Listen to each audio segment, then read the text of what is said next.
Hey, it's Devin. This is the Youngbloods.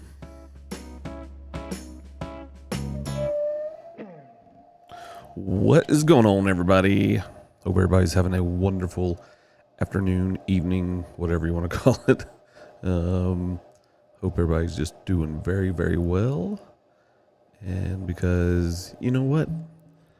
Everybody needs to do good. Being good is good. So let's get everything rolling here. Boom, boom, boom. Like, the hard part about doing this is getting everything all tied into one, going together. So,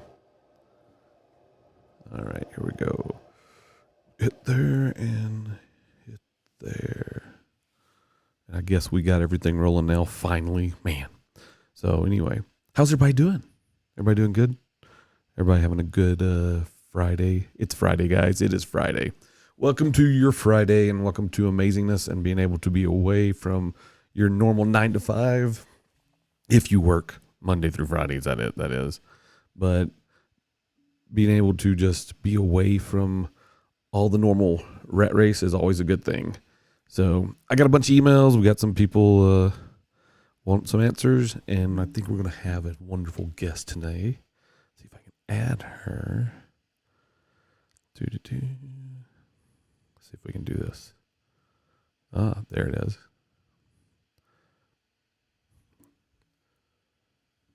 And here we go.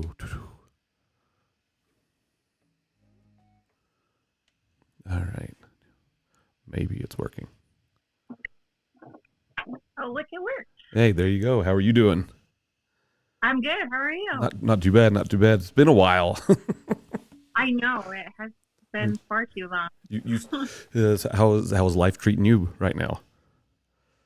Pretty good. I have teenagers, and so that's 13 and 15, autism, ADHD, anxiety. So just living the millennial mom life. Yeah, all the hard stuff that always happens everywhere and makes life just difficult in general.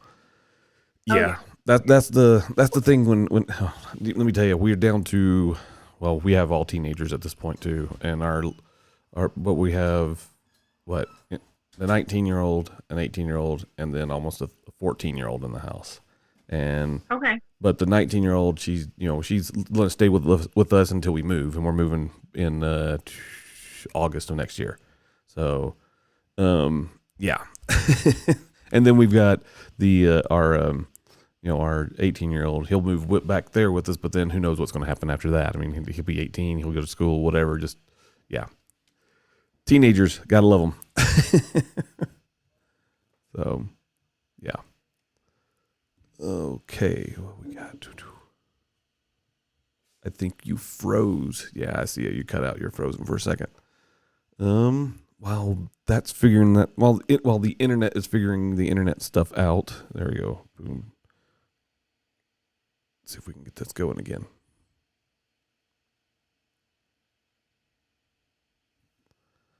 And there you go. My internet's being weird. I'm just gonna open my door. I guess our internet is weak enough to not like walls, but you'll see my art studio in the background. It's very messy. I was about to say, I like it. I was wondering if that was your art stuff. Yeah, internet in our house is very poor too, and so it was like I told my since I've been doing all these lives and answering people's questions and things like that, I told my whole family, I'm like, here's the deal: 10 o'clock till midnight is all mine. So I don't care what you want to watch, it goes off because we have a 3-story townhome, and where the internet is not in the most ideal location, so it makes life a little bit more difficult. Yep. So just the multiple stories. Yeah, and they have the technology for it, but they don't. It's terrible. Well, I bought some boosters and things like that to help, more, relays and things like that to make it a little bit better, but it's still not that great. It's just the typical normal old internet. So, but yeah. So I get a bunch of these emails, a bunch of questions, and I hope you are not easily embarrassed because some of them are kind of no. Some people have got some weird stuff going on. I'm obsessed with it. I love like the first YouTube videos I started watching were advice shows, and I'm like, I want to do that. And I was like, are you an artist if you want to do that? But I love giving people advice way more than I love following it. Oh, So absolutely. I mean, bring it on. it's I've got I get some hate mail. People ask me like, what makes you think you're qualified to give people advice? You're not a psychologist or a psychiatrist. I'm like, you're right, but I'm a dad. Live life. I have kids. Like I did stuff. And if you Take it or leave it. if you don't like my advice, don't follow it. Guess what? I am not qualified to give anybody advice, but if you really need help, I have numbers for people that can help you. Simple as that. Don't write an email if you don't want advice. Yeah. They send the email. They want it. Well, Let's hear it. the fact that I get I get probably about 60 to 70 a day at this point. Oh wow. I threw my email address out to on some some forums, and then I put it out there on all of my stuff and things like that, and saying, hey, send me questions and I'll answer anything you guys want to know. Who cares? So yeah, that's that's I think I've created a nightmare of a beast, but you know what? Who cares? Why not? I might as well do this, right? It's all for fun. It's fun. Whatever gives us the dopamine, right? Just take our attention. That's exactly right. Well, and so I changed a lot of their names, so I don't even have most of the time I don't even tell people their names because honestly that's weird and creepy, and no one needs to know that. And some of these questions are some of them I would say would be considered pretty spicy. Well, let's see. And then some of them are not, and then some of them are hate mail. So there's that too. So it doesn't matter. It's all good. So anyway, here's the first one. Of course, almost every one of them are done. They all say, "Hey, Devin," because I guess I've turned into that Dear Abby person, but it's all done. That's right. Yeah. For a Southern woman. Yeah. There you go. So. There you go. So this one goes off. It says, "Hey, Devin, guess what? I ran my first marathon last week. I never thought I'd be one of those people who enjoy running, but after months of training, I crossed that finish line and I felt amazing. Now I'm already looking forward to my next challenge. Any suggestions on how to keep the momentum going and in other areas in my life? I want to take this energy and use it to push myself in other ways." Huh. I mean, hey, I've never run a marathon, I can tell you that. But yeah. I think that how you talk to yourself really matters. Like the fact that you want to transfer it into other things, like pick what you really want to transfer it to and use the proof that you accomplished something as like a goal that you could. For me, I have proved to myself time and time again that I will not, cannot, and don't care to run more than like down the stairs to get a sandwich. You know, running, I used to enjoy running. Don't get me wrong. I used to enjoy it. So I got into this, I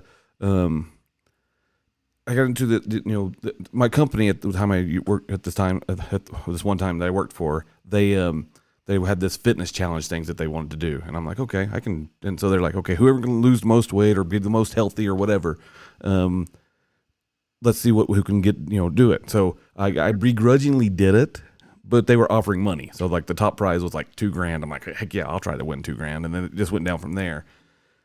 Yeah. But I started to enjoy it. And then I blew out my knee like bad. I mean, I couldn't walk for like a month, which was stupid. Apparently I was running wrong. I had no clue that there was such a thing as running wrong, but whatever.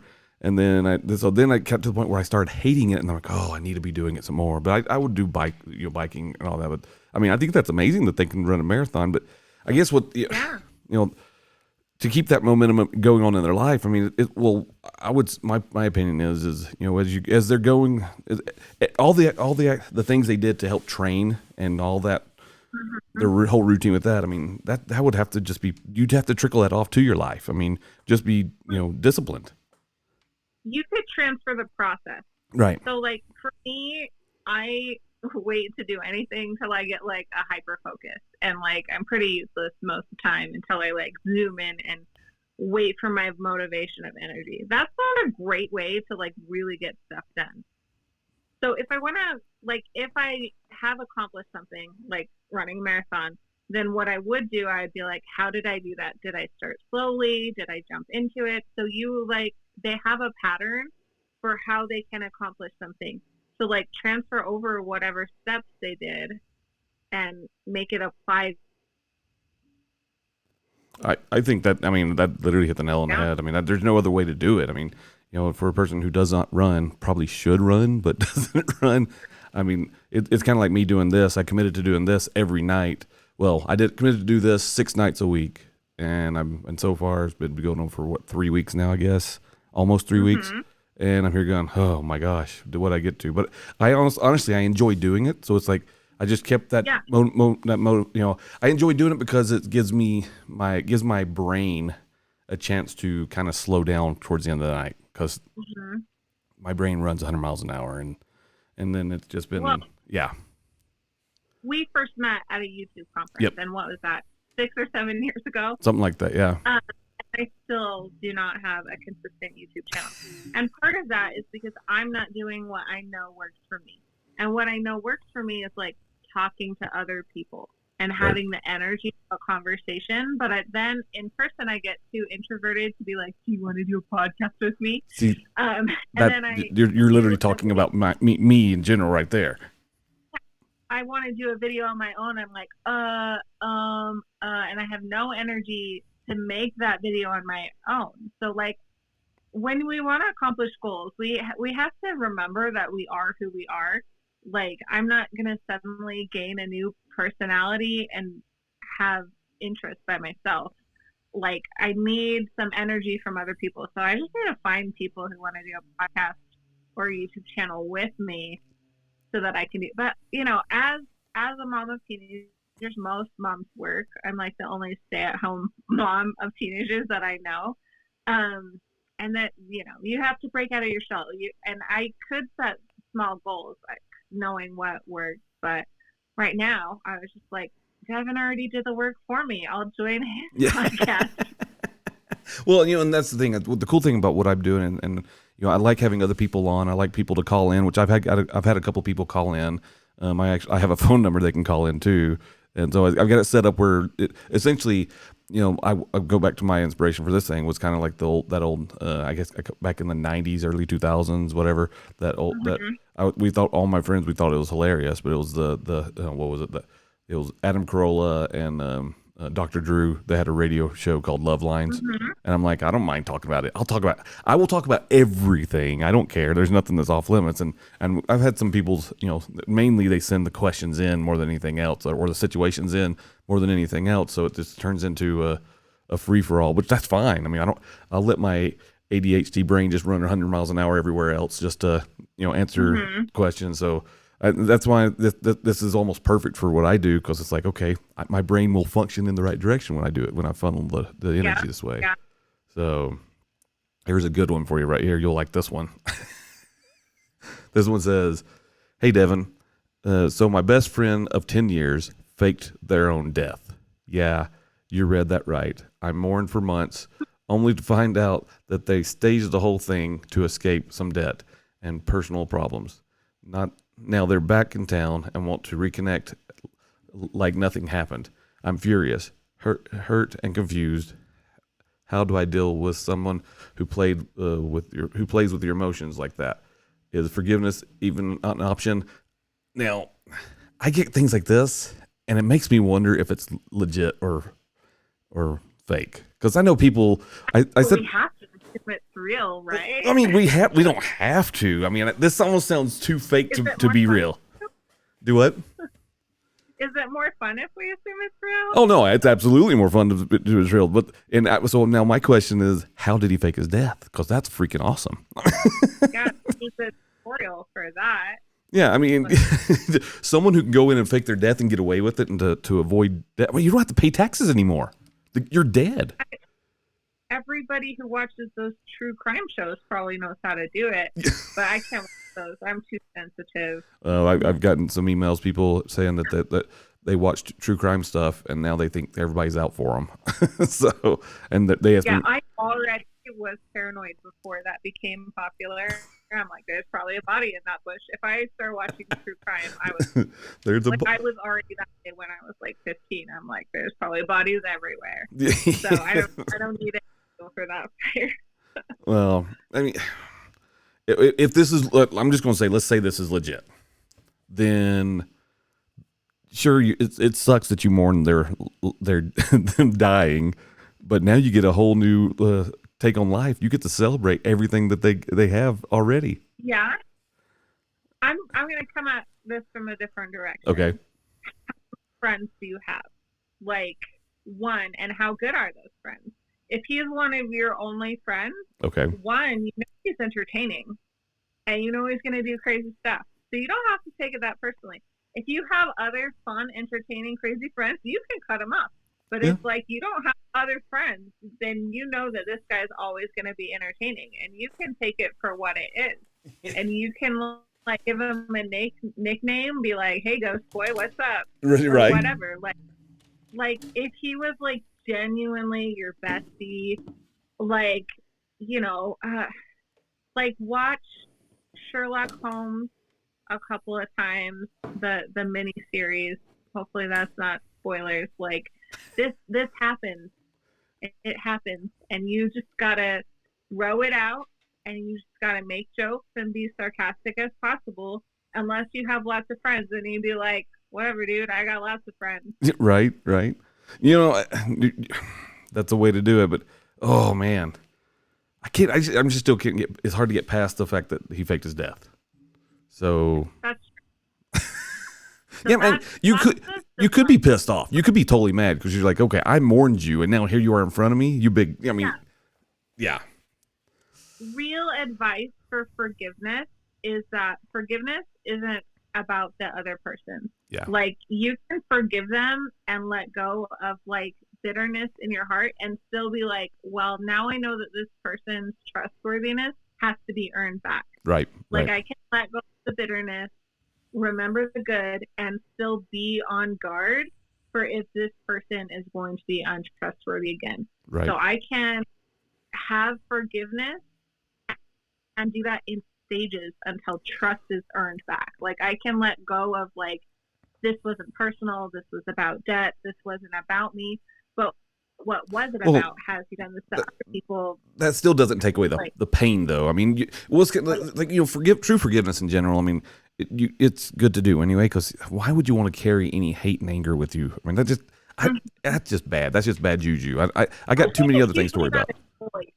I think it's usually like a mental rut that you get stuck in. Yeah. Like anxiety, and for that moment when you're just in that not like. To grab the choice that you do have to let go of it can be pretty hard. And then I think it comes up like intrusive thoughts. Like I've had some serious forgiveness issues in my life, but fortunately I have a terrible memory, so I just don't think about it most of the time. You and me both. When it comes and punches me in the face, I'm like, oh, ow. And then I always try and be like, what is helpful in my life and what is functional in my life. Right. Like if I dwell on this pain for a while, like am I in a place where I could figure out a solution, where I could actually process it? Do I have time to actually process it, or do I need to go do a parent teacher conference? Like, is this the space? And if it's not, I'm like, can't deal with it right now, and I choose when to repress. And if I can't, then I would have to do like all the anxiety, because like forgiveness or like that painful feeling, that's got to be similar to anxiety, right? Like just about somebody else, about what happened. So you would probably just use your find anxiety coping mechanisms and like deal with the pain of it that way, and then use the anxiety that comes with that. Look out for, is this person actually sorry? Will they hurt again? Like, what is the actual situation I'm in comparatively to decide if I actually can forgive them or not? Right. Like, is how much history do we have? And you can use all of your heightened senses of anxiety to decide how safe that person is, because they did do a really big bad thing. Yeah. I mean, yeah. I think you hit the nail on the head right there. I mean, in general, forgiveness is, we have to, it's, there's nothing else to say. I can't go, you covered everything. I talk a lot. I am Hermione. I will put my hand up. I will say all the things. So There's nothing wrong with that. That's okay. That's a good thing. A little bit. All right. Well, this one. I have to say I struggle believing some of these things, but I know this one. This one seems to be real. Oh my gosh! This one says, "Hey Devin, I've always been into spiritual stuff, but recently I got scammed by a fake psychic. She convinced me to give her thousands of dollars to cleanse my aura, and now I'm sorry, I shouldn't laugh. And now I'm out of money, and I feel like a total fool. I didn't even realize it was happening until it was too late. How do I come to terms with being conned like this, and how do I make sure I never fall for something like this again?" Well, I mean, the reality, the simple answer is it happened once. Don't let it happen again. I mean, yeah, learn from that. If you lost thousands of dollars because you gave it to someone because you wanted them to cleanse your aura, you know that you don't know much about some spiritual stuff, because to cleanse your aura, that's all internal. That's all on you. That's that's your mindset. My opinion. Now you can tell me I'm wrong, but my opinion, that's all about mindset. That's about not being negative in your life. You know, the more because I think as people we tend to get we hold on to negativity more than we hold on to happiness, because it's that fight or flight type of personalities that we all have. I mean, we are always on the lookout of the worst thing that could happen, but then you just can't pay someone to do that. I mean, you can pray. Well, so I am a believer for self-help, like self-autonomy and Jesus. Like those are the things that I need to get better. However, I have a lot of close and personal friends who are into energy work and doing the breaks and they find it very helpful. And I have to tell my friends, like, that's not my thing. Mm-hmm. And I do see them spend lots of money on it.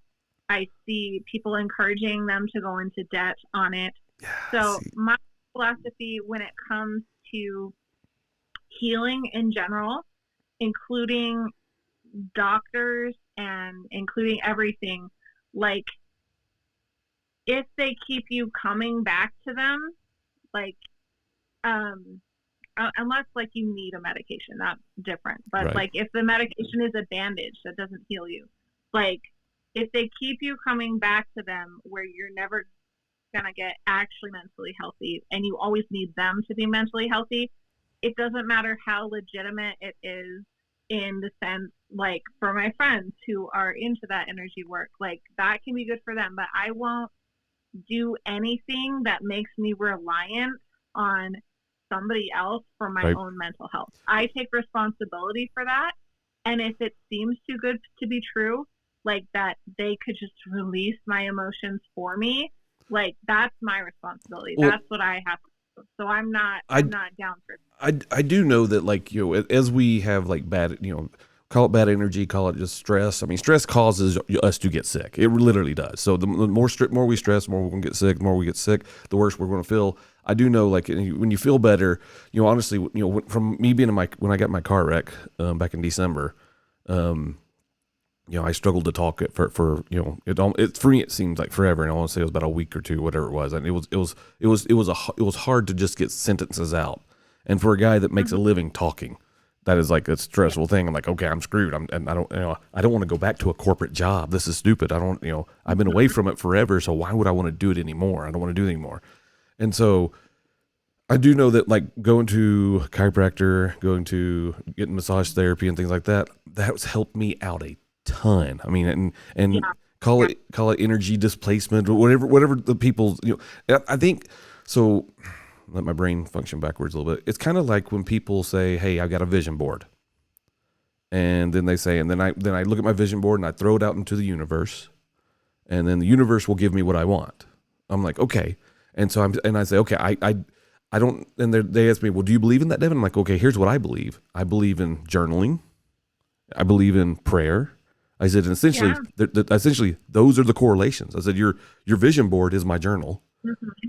you're throwing it out to the universe is praying. I said that, and so I said I know those things. Everything that the people who say I'm not religious, but I'm a spiritualist. I said everything that you're grasping at is just called something different, and we both do it. I said that's the wonderful, beautiful thing of the connections of what we do. I said you just may not say you don't believe in Jesus. That's on you. I don't care. It doesn't bother me. I said, but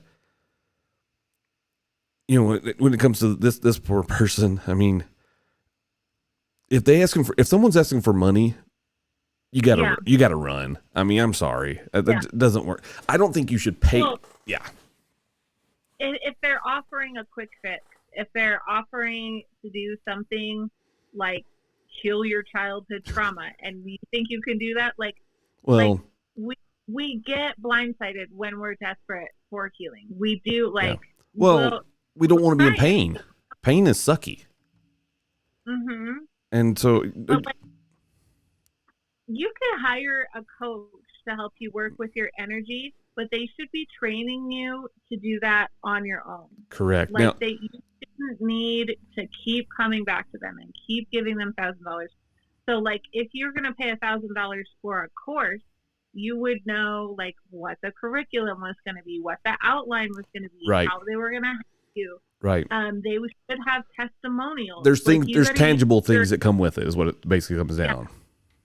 So and even then, sometimes that'll still be too good to be true. You'll get influencers who buy a lot of reviews. And I bought a course. I thought it was going to change my world and make me do a YouTube channel. I still had to do the work for a YouTube channel. Buying the course didn't magically give me discipline. But now I know that if I went and bought another course, maybe it would help me, but I would have to know first, I need to do this. That person isn't going to make me do it. I'm still me, even if I buy something expensive from this person. Well, that's literally it. I mean, we can learn all the things we can learn, but then if we don't implement those things, then we're never going to progress. It's just, we're just we're just going to be back where we are. I mean, so, for this person, they just to not be scammed by it again. Well, I mean, as Joe said, he's the Beast 91. He says there's one born every minute, and he goes, "Hey, I got a Middle Eastern prince that they should meet." I mean, with all jokes aside, the reality is, it's sucky to have thousands of dollars taken away, right? Yeah.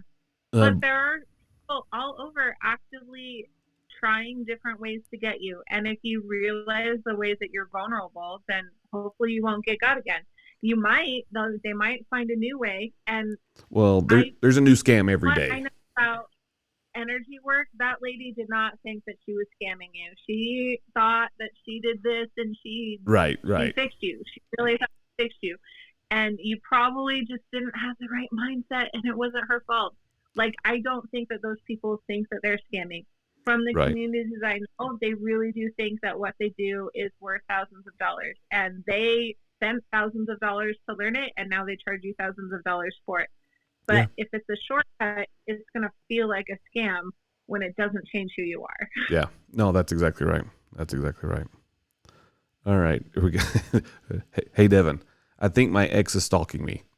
I keep seeing him in random places, but when I try to confront him, he vanishes. My friend thinks I'm overreacting, but I can't shake the feeling that he's watching me.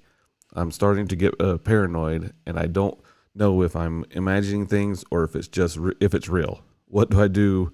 What do I do when no one believes me, but I feel like I'm being followed?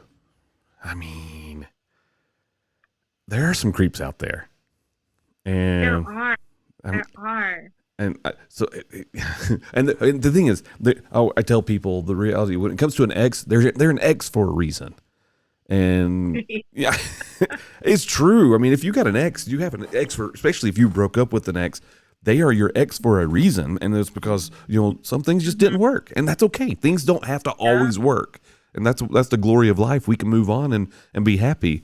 But if your ex is following you, then I guess, first thing I would do is file a police report, at least, and say that here's what I know. Try to get some pictures. I would get my phone out, try to get some pictures and get proof. And then I'd file a police report and see if anything, do a restraining order or they call there's another word for it too, but do something like that to keep them away. Cause that's weird. Yeah, that's very reasonable advice. My unreasonable advice is get a telescopic camera and stalk them back. Like, get the proof and be like, then how could I be taking pictures of you if you're not following me? Like, like Got to be I would careful with say that one though. they're like, I need to stay away from this person, and then they'll stop stalking you. Okay. Okay. You know, yeah, you got to be careful with that one though, because then they may put the restraining order on Oh you. yeah, don't do that. But it's needed.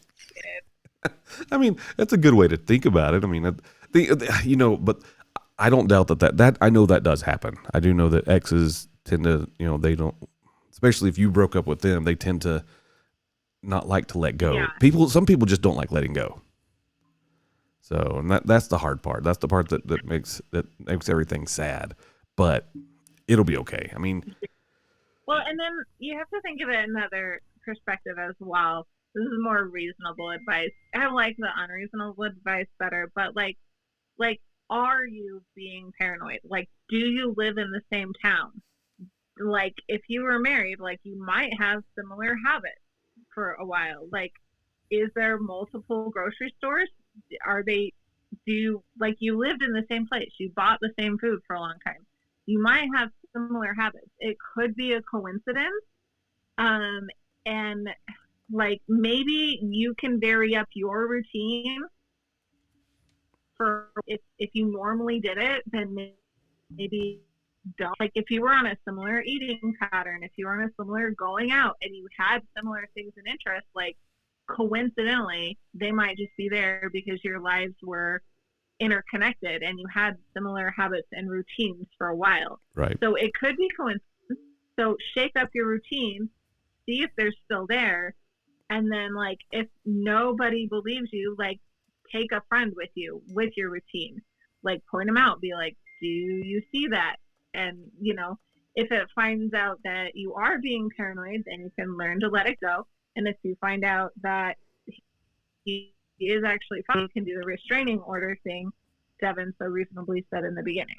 Well, I mean, and you're right about that, because I mean, honestly, where did they meet? I mean, did they meet at a coffee shop because they were, you know? You're right, because we all have normal routines that we do, and then so crazy story. When I was a teenager, it's like I was you know, my dad was always helping people out, and a lot of different people in the church, people not people in church, and all of a sudden the door, I think I was probably 17 years old, and we get a knock at the door, and it's this guy that I know from you know, just from church and but from just being around him, and he's like, "Hey, is your dad home?" I'm like, "No, he's not home."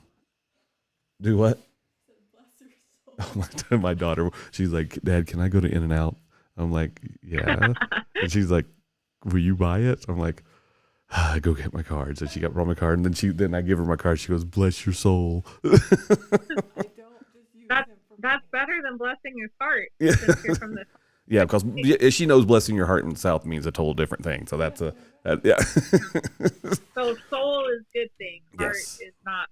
Well, I mean, heart can be good too, but that's more of just calling someone stupid is what that means. So that's bless your heart, but you're just stupid. No, no. So this guy shows up at the house, and he's like, asking for my dad. How he went there. He goes, "Well, can you help me? My tire it blew out. I walked all the way here." I'm like, "Sure, I'll help you. I don't care." I knew the guy. We knew his family. I mean, we've known his family for a long time. So we get in the car. We're driving. I get to his place, and now bear in mind, this guy ended up, after all of this, among other incidences that he did, he ended up going into the crazy house, you know, the padded rooms and all that type of stuff. He told me, he goes, "Okay, I need you to do me a favor. Thank you for picking up the tire with me. Do this." And he goes, "But he goes, go. I want you to go hide underneath that tree because the airplanes are watching us." I'm like, "Oh," and all of a sudden I'm like, "Okay," and he's like, "No, seriously, get under the tree right now." I'm like, and I'm here going, I'm terrified at this point. I'm like, what did I get myself into? And then, you know, of course, then I got a page from my parents. Yeah, I had a pager, aging myself, and so there was no phone. I literally have, like, piece of paper page. Yeah, that is like a Hogwarts owl delivered you a letter. Yeah, that's right. My beeper elf went off. I get it. And so he ended up taking the wheel off. We put it in my car. We drove all the way back to town to get it fixed. And then, but on the way back into town, he's telling me different directions. He goes, "Do not drive the same way you did before because they're following us." And I'm like, "Oh my gosh!" So we went a long way around, which should have taken been a 10-minute drive turned into like a 45-minute drive. And so I get him the tire done. We go back to my house. My dad's home. My mom's freaking out. She's like, "Where have you been?" And I'm like, and I tell her the whole story. My dad ends up taking him to go officially put the new tire back on. And I mean, people do weird things. So is the stalking issue. I mean, I don't think they're hovering in airplanes and helicopters, chasing people. I mean, No. yeah, but yeah, I mean, this lady, she just needs to, she needs to just look at how her schedule, like you said, and go that route. Anyway, all right, what else we got on here? Hey Devin, I borrowed my friend's car and ended up getting into a pretty bad accident. The car is totaled, and I haven't told them yet because I'm terrified of how they'll react. They love that. They love that car more than anything, and I'm afraid that this is going to destroy our friendship. How do I break the news without completely ruining everything between us? You got to tell them. Holy crap. Yeah. Well, and you have to know that it's gonna be reasonable for them to be mad at you. Like they get to be mad if you hurt their expensive car that they really like. So like that you have to have reasonable expectations of them being mad and taking a little time to forgive you. Like you did a big thing. It's okay for them to be upset. I mean, the thing is, if they're your real, if you're really good friends with them, they will get over it. I mean, so when I was 16 years old, another story. When I was 16 years old, my brother was I 16? I was a teenager. I'll just say it that way. My brother was applying for a state patrol job in Illinois, and so he's like, "Hey, you want to ride with me to Illinois? And we'll keep me company on the drive." And I'm like, "Sure." And so my little brother goes with us too. So there's all three of us. We go up there. He's got to do the testing. He's got to do all the other stuff that's going on, and that to get to be a state patrolman up there. And he then turns around. He's like, "Here, take the car. Go drive around. Go see the sights. You're in the land of Lincoln." It was Springfield, Illinois. So that's where I guess he was born. Abraham Lincoln was born, whatever, or lived there. I can't remember the facts. So we stayed in the hotel. We dropped him off, and then we went to go drive around. Well, I had slept on my glasses the night before, so they were all bent and broken. So I had to go and, I had to go get my glasses. And so I'm driving without glasses, which I probably should not have done. And I ran a red light and I totaled my brother's car. And we live in Georgia and we're in Illinois. So police report's done. I get all that information. They haul the car off. We get a taxi takes us all the way back to the hotel where he was testing, and we just waited because we couldn't tell him because he was in his class and he was doing the testing. So he comes out and he goes, "Oh, you're here. Let's go." I'm like, "I can't." And he goes, "What do you mean you can't?" I said, "I wrecked your car." He goes, "Oh, very funny." I said, "I wrecked your car," and I handed him this envelope with everything in. Of course, he was mad. I mean, rightfully so. I wrecked his car. Now, we have a rule in my family, and it's you break it, you buy it. And I bought a car. I mean, and essentially me buying the car was I paid the entire deductible plus the rental car plus everything. It cost me a few $1,000s. And but well, how you handle it is how you save the friendship. That's right. If you try to shirk responsibility, if you try and be like, "It wasn't my fault," or "I just don't have money, I just can't make it up." Like, if you try and shirk responsibility, you're not going to save the friendship. And, like, should you save the friendship? Like, you have to be a good friend to save the friendship with this person. So you need to make it up to them. And if you don't have money, like, you need to get a second job. Like, if the friendship is valuable to you, you have to sacrifice to make it better. And that's how you won't ruin the friendship. Well, the right thing is always the right thing. That's the reality. And I think that's where people mess up. I mean, there are people, I think people forget that personal responsibility is more important than anything else. So you got to take personal responsibility for your own actions. And if you did something wrong, just own up to it. And guess what? People will get mad on some things. And guess what? You'll get over it too. I mean, dealing with the, well, it's like again, my favorite quote in life is, at least the past couple of years has been this quote by, what is his name? It's right there. Dang it. I don't know why I can never remember his name. Not Buster Keaton, but he's a Charlie Chaplin. There it is. Finally, Charlie Chaplin. Charlie Chaplin says, life up close is a tragedy. Because he's made a lot of movies. Mm-hmm. He's like, life up close is a tragedy. But he goes, but if you look at it in the long format and look at, you pan out a little bit, you'll understand it as a comedy. And so, these little hard things, like you wrecked your friend's car, it's going to suck. It's going to be hard. But if you just do the right thing and you help, then everything, I'm sure there was insurance on the car. So that's that, and they let you borrow it. You just need to go in and say, hey, what do I need to pay? How do I need to fix this? And I always preface bad news. Like, I have some bad news. I want you to know I'm sorry. I want you to know you have every right to be mad. I'm going to tell you the bad news, and I want you to tell me how I can fix it, because I love you. You're my best friend. I'm so embarrassed this happened. Like, you can pre-front all of that stuff that they're going to stop listening to when they're angry. Yeah. And you can tell them all that stuff first, and then you can be like, I wrecked your car. Like, but if you go like, I wrecked your car, and then you're like, oh, and I feel so bad, and they stop listening.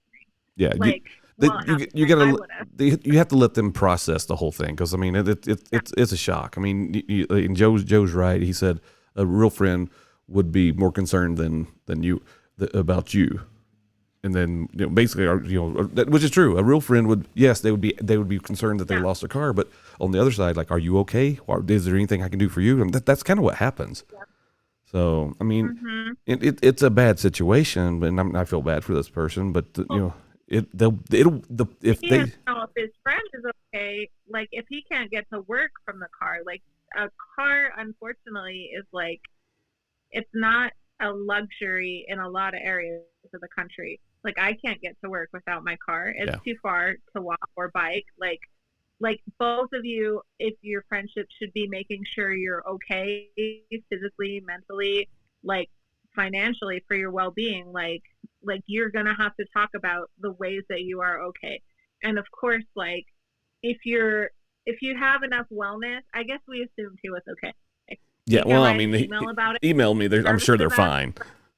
We were assuming that they're okay, and I assume that the friend would be too, because you're not texting them to tell them you're in the hospital. You're like texting them or calling them, or however you're gonna do it, to tell them about their car. Yeah, I mean, that's right. The reality is, just tell them. In fact, own up to whatever happened. Own up to it, and then everything else will just figure itself out. I mean, let them be angry because they deserve to be angry. Let them be concerned about you because they deserve to do that. However, their emotions go, their emotions are 100% validated. They deserve to have whatever emotion that is. And if their emotion is nothing, it's a win. But if it's not, if the emotions are more than nothing, then that's what they have to deal with, and it's going to be okay. It's just a thing. Yeah. I mean, I've been there before. I understand it, and it's pretty sucky, but it works out. So I mean, I still talk to my brother. I mean, that's been how long ago? At least 20 years. And I suppose the other option is that they already know that person is volatile, and that's why they're scared. Like, they already know that they're not very forgiving, and they're scared. But then you just have to face that music, and you have to decide, like, are they going to be abusive to me because that's how they are when they get offended? Like, then I'm going to take a step back and try and make it right for a distance until they calm down. Like, you're going to know your friend. You're going to know how much space they need. You're going to know that about them if they're your close friends. So, like, if you do have a genuine reason to be afraid of your friend's reaction, like, do your best to make it right from a distance. Like, Yeah. give them more space to be angry if they're going to be a more scary kind of angry. Yeah. No, yeah, that's exactly right. Man. See what happens when people put their heads together. We know how to figure this stuff out. Right. Yeah, that was one thing. One of those. I told you, I love giving advice. My brain just loves to like dig into all of the possibilities and all of the angles. Like, I would watch advice shows and be like, that's good advice, but they could have said this and they could have said Right, this and they could right. have said this. So I could keep going. So you just Oh, move on to the next You're one. fine. You're fine. This one says, "Hey Devin, I know this sounds insane, but I swear my neighbor is burying something weird in their backyard late at night. I've seen them digging and covering things up, and now I'm starting to think it's something illegal or worse. I want to call the police, but what if I'm wrong and just overthinking it? How do I handle this without getting myself into a mess?" You need to stop watching and listening to true crime podcasts. That's all I'm going to say. That's it. You're fueling that fire, bro, or lady, or whoever. This, I My non-serious advice would be the same as the stalker one. Like, put up your cameras, you spend time, you go bury something in your backyard and be like, hey, bro, look at us both out here burying stuff. What are you burying tonight? right. I've got this, like, bag of chicken bones for the compost. Oh, you have real bones? That's fun. Yeah. I would have. Don't do that. Again, don't do that. But like, the camera thing might not be a bad idea. They have some really stealth cameras. Yeah. But if they are genuinely doing something illegal, You got to be careful. like, you better be able to prove it, because my neighbor is doing illegal stuff, and I called on them, and they like came over to the house, and they're like, "What the heck? Why would you tell me?" I'm like, "You're doing illegal," and they're like, "No, we're not." We're not. I was like, I can see you every day. And they're like, we're not doing that. And now it's just really awkward between me and my neighbor. Do you like, do you have protection? No, because I just don't care. Okay. I just don't care. You got to protect yourself, though. People are crazy. It's a very Karen illegal thing of me. They have a car shop in their yard, and they make the drill sound all day, every day. And they're like, we're just fixing cars for friends. I'm like, nobody has that many friends. Nobody. And if they did, they wouldn't fix all their cars for free. This is an HOA. Get out of here. And like, I don't want to be the Karen, but I'm also very sensory sensitive, and I don't want to hear their drill. But I only have the courage to call on them once. So, and then they're like, we're not doing that. And I'm like, yeah, you are. You're lying to my face. But now I can't get myself to call again, because he's like, yeah, the thing is, I don't know. And the other part is that could be their only source of income. And so, do you really want to take that away from them? And I know, and I don't want. But like, also, go get a real job where you're not bugging me and my neighbors. How about that? Like, I bought this house too, like, you noisy little punk. So our houses, all the garages like face each other. Right. Very like, echoey. Right. Like, well, like, yeah, it's a lot. But I was like, it's illegal. You have to stop. So like, how illegal? Like, illegal in a way. I mean, where, if it's against the HOA, that's not really right? illegal. That's just breaking the HOA. That's all that is. And the HOA will go in and fine them. Actually, and the HOA. Okay. So there is a city ordinance too. So, it's fine. I don't care that much. So, like, how illegal? Like, city ordinance breaking illegal? I would care. I would call you. I would Karen you. Right. But whatever. Like digging in your backyard at night, it's not hot. Like, maybe that's the best time to do yard work. I don't know. Well, I mean, especially in Utah, and especially during the summertime, and no one wants to do any work during the summertime outside. It's just miserable. Yeah. So. Yeah. So I don't know. So you could do a couple things. You'd be like, hey, I saw you digging in your backyard. What are you doing at night? And they'll either like tell you, or they'll be like, nothing. And then like, like maybe they'll actually tell you, and they'll be like, "Oh, it's hot. We do our gardening at night because it's hot." Like I don't know. Well, I mean, what's that movie? But Back in the I get the Burbs with the with Tom Hanks, where they were actually doing illegal stuff in their basement. The thing that pops in my head is like, the thing is, I do know there's a lot of people that do illegal things everywhere. I mean, it happens, and I know people do yeah, all the things. time. Yeah, I mean, yeah, I've got two brothers. Well, one brother just retired, but so I've got one brother in the FBI now. But I had two brothers in the FBI, and some of the stories that they tell me, I'm like, oh my gosh. I mean, and then having a friend of mine in the FBI who lived back in Georgia growing up, he told us once that one out of this was back in the 90s. So 1 in 10 cars on I-75 going north and south is carrying drugs, illegal drugs, and that's just not, and he said that's not personal use. That is like to be sold.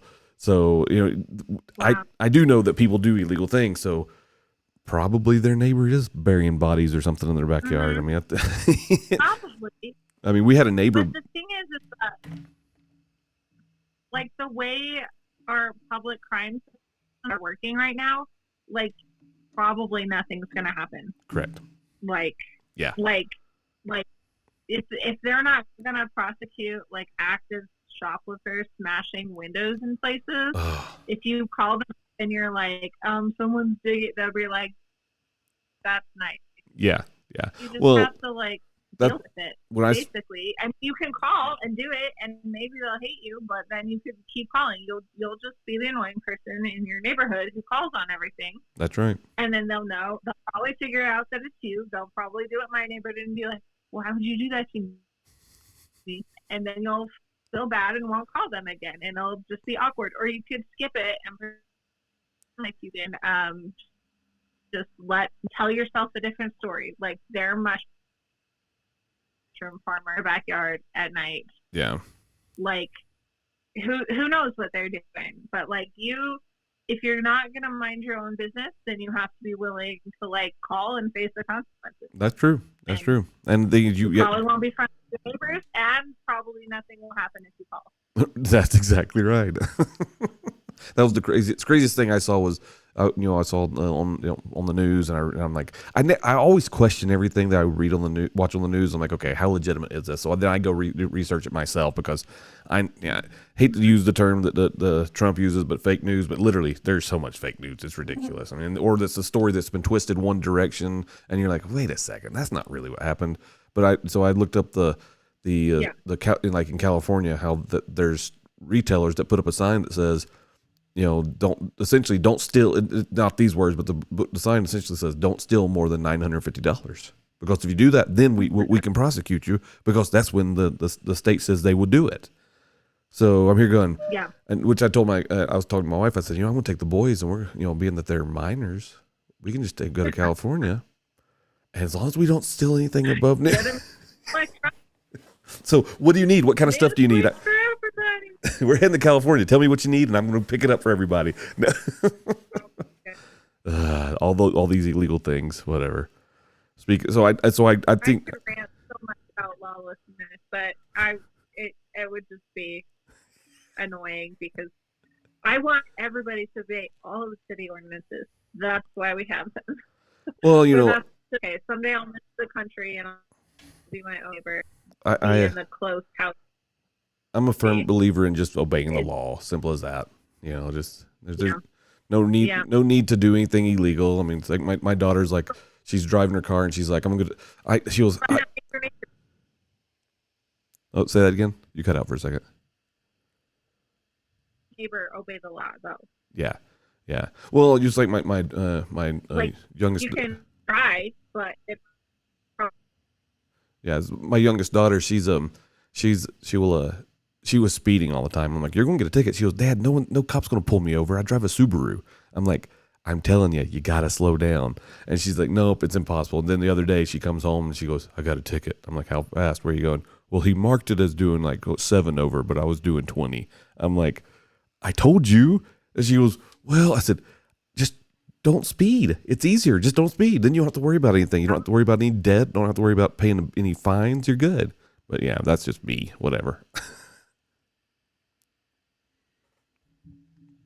to be a really fast driver, and like you just almost get into wrecks anymore. Like it's like it's just to spend way more gas, drive slowly, and when people will cut you off and go, have a nice day. Yeah. Feel free to pass. Yep. No, that's why I feel about it. I do have pet peeves when it comes to driving and people in Utah and they're driving, especially when it's like getting onto the interstate. I just wish that they would actually know how to do it, because that road that connects you to the interstate, you're supposed to go fast. Nobody. Yeah. You're supposed to zipper. Yeah, that zipper effect is literally how it's supposed to be done. Get up. Yep. That is. Yeah. It's that part. I lived in those drive way scary. But you know, like Utah is not. But it's simple. Yeah, Utah drivers though. What can you do about them? Nothing. So, all right, what we got? More crime. Here we go. Hey, Devin, I witnessed a robbery at a gas station. Oh, you're cutting out a lot. Where? Go ahead. Oh, sorry. It's just, yeah. It says, "Hey, Devin, I witnessed a robbery at a gas station a few weeks ago, and I can't shake the feeling that the people involved saw me, and know who I am. I've been jumpy ever since, scared that they might come after me for being a witness. I haven't told anyone because I don't want to seem paranoid, but I'm starting to lose sleep over it. How do I get over this fear?" Well, the reality is they're not coming after you, because you may have witnessed something, but unless you witnessed a murder, which I highly doubt this was a murder, it was probably just a theft or whatever.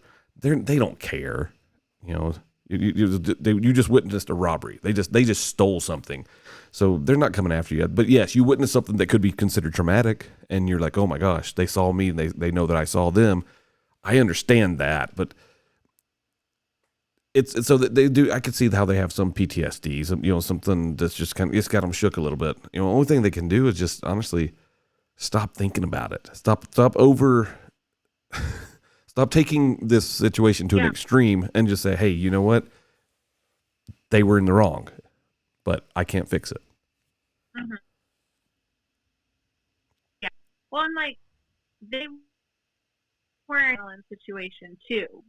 Like, but you were highly focused on you, but they weren't. They were focused on getting out of there. Like that. Like, unless if you had a brilliant robber with an eidetic memory who could exactly recall your face and license plate, they wouldn't be a robber. They would have a smart. We're in a high adrenaline situation, but you were in a high adrenaline responding in a traumatic way. So you need to give yourself some grace. Yep.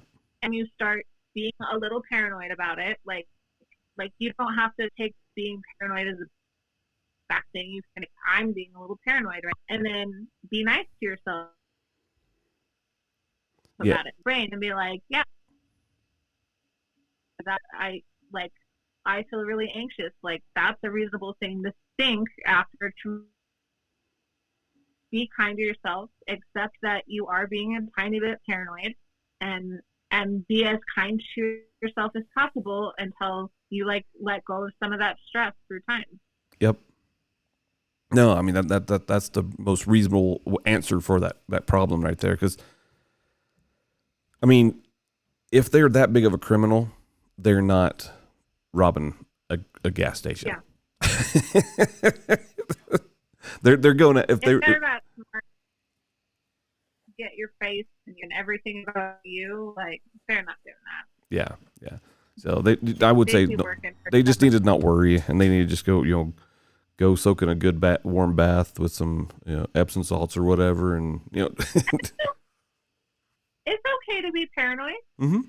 No, you're right. It's okay to be paranoid. You can't be paranoid if you don't accept that you're being a little paranoid.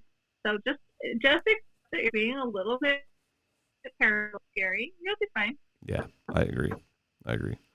All right, this next one actually is pretty rough.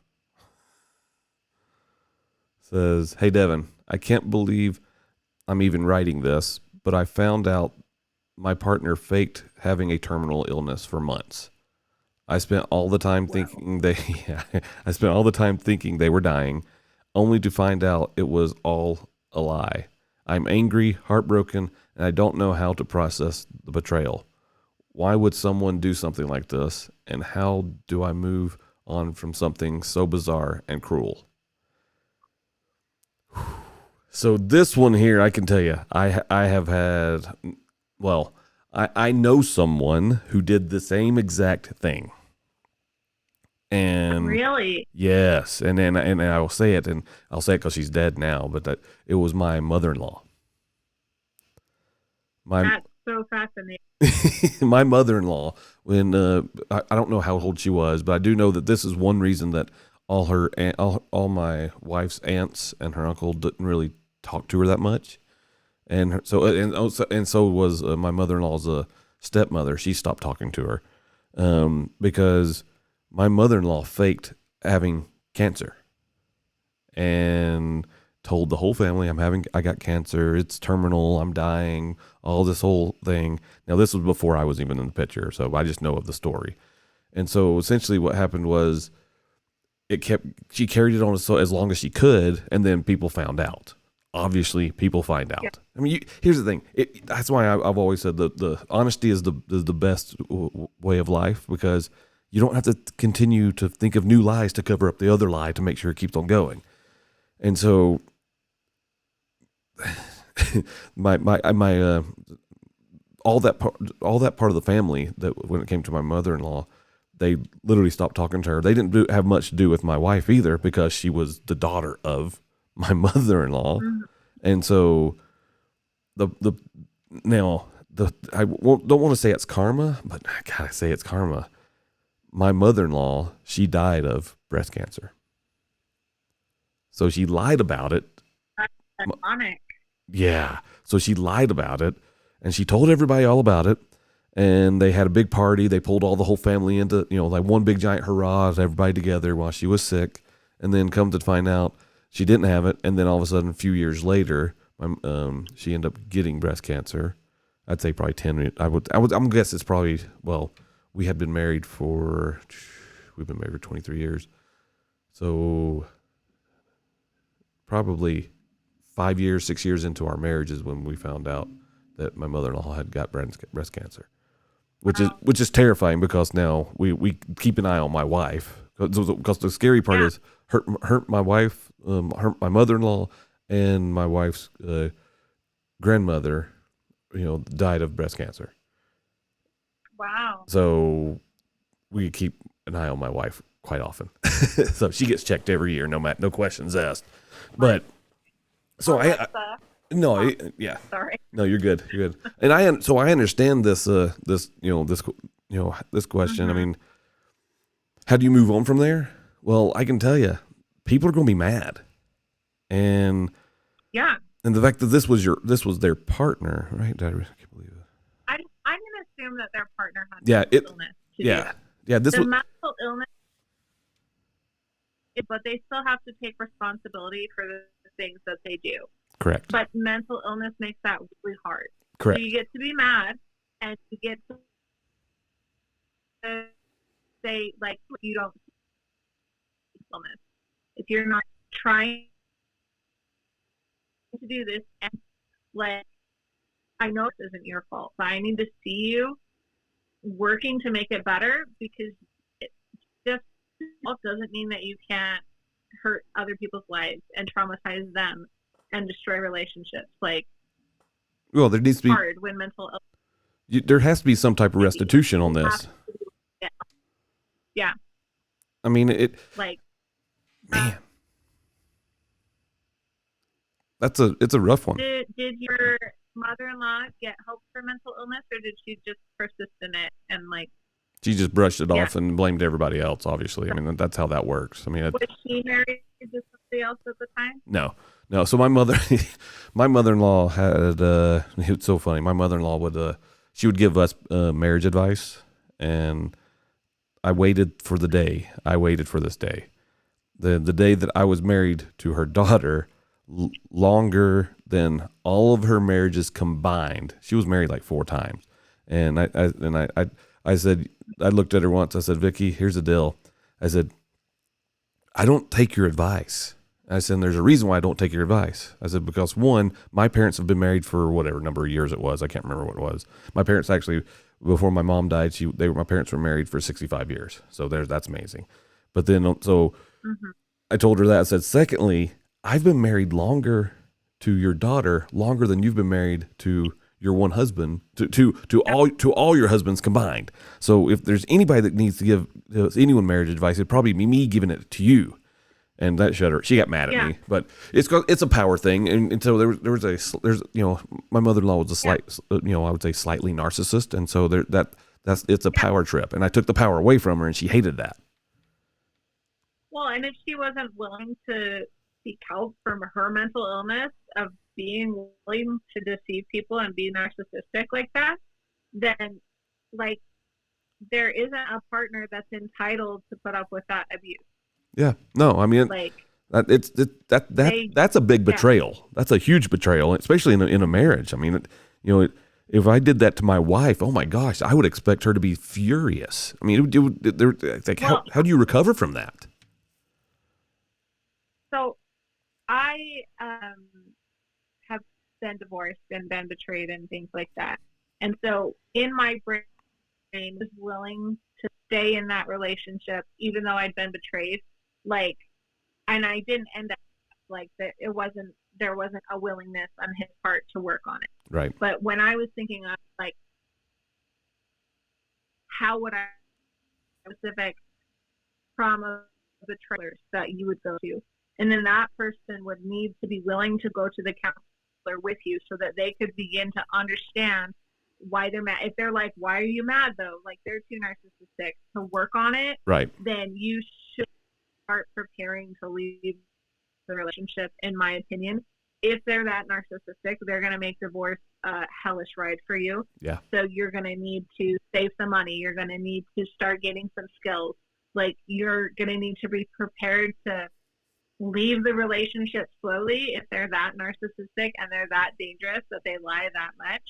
Like I was a stay-at-home mom. If I would have known, I would have started education before I was poor and living on alimony. Like find out what your divorce situation is, and if they are that, like start finding protection for yourself if they're not willing to go see the trauma with you, to recognize the ways that they like.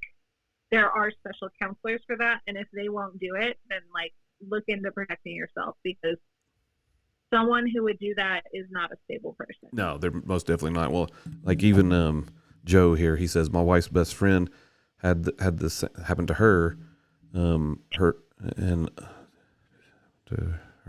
Her boyfriend said that he had cancer. Again, cancer. What? Don't pick cancer, guys. That's just yeah. And it was going to set her up in a house and give him all the money that they needed essentially, and found out he didn't have it and lied to her, and then lied about everything. Then Joe's wife ended up working at the same company as him, along with her kids, and his wife ratted him out to his family. The thing is, it's like these are very much unstable people, is what this is. I mean, the fact that my mother-in-law, this person that emailed me, Joe and his wife dealt with it. This is crazy that people actually go that far just for some attention. I mean, that's a world that we're in. It's the world of people who in their backyard in the middle of the night and have to, like, we're all pretty mentally unwell, like, and being kind of mentally unwell and dealing with it all, like, heightens your anxiety. Yeah. Like, don't pay someone $5,000 to make you magically mentally well, but like find some self-help books to Jesus. Look into ways that will make you capable in this world going around you, because all these people are going to keep being crazy, and that's where they're going to keep writing you. But like, you have to take responsibility for how you're doing. Yep. And not play into people's shenanigans. Yeah, like, I hate I hate contributing to people's mental illness. I mean, I'll be someone's friend, but I'm not gonna I'm gonna tell them straight up, hey, I don't believe in that. I'm not playing that game. I don't agree with this, whatever it is. But yeah, that's just we do need to be friends with people. We do need to try to help people when they need help. mm-hmm. But and I'm not saying like if like someone has mental illness, cut off your marriage. Like, I for one was willing to stay and work on my marriage. Marriage is incredibly important to me, and I probably would have put up with a lot to stay married because of my religious beliefs. But like, if somebody is not willing to work on it whatsoever, well, you also need to be prepared to do what you need to, like. Yeah. And that's not, and it is abusive. It is abusive to put someone through that. That's emotional abuse, and probably could even think of. So, like, you have to know you don't with abuse to the marriage. Emotional abuse is just as bad as physical abuse. I mean, mm-hmm. Emotional mental abuse destroys a person, if not faster than physical abuse does. And honestly, you don't see we never see the signs of that, because people we internalize emotional and mental abuse versus, like, if it was physical abuse, you could see those signs and then you're like, oh, hey, how can I help you? And that's why we got to be careful on. We just need to treat people better. We just need to treat people with kindness and go from there. I mean, I hate to use the probably overused term, but we need to love people more. But then that needs to go both ways. They need to say, hey, if I need help, I need to get the help when I need to get it. But that's a thing that people don't want to do. Most people don't want to even recognize or acknowledge that they may even have a problem. And that's a problem there. I mean, because illness is bad, they know they have, but they're still rid of their action. Yeah. Even if understand what they're doing, like, by not giving them consequences just because they might not understand them in the long run, that's enabling them to do more harm further. Right. You're doing a better kindness to other people by making them face the consequences of their actions. Even if that comes to mental health, you can enable them to respect your boundaries, but right. You should not enable them in narcissism and in their abuse. That's too much. And if you're unwilling to get divorced, like, maybe separate, maybe like see if they'll work on it when you have a safer space around you. Like, just do something to protect yourself from a person who's willing to be that deceitful.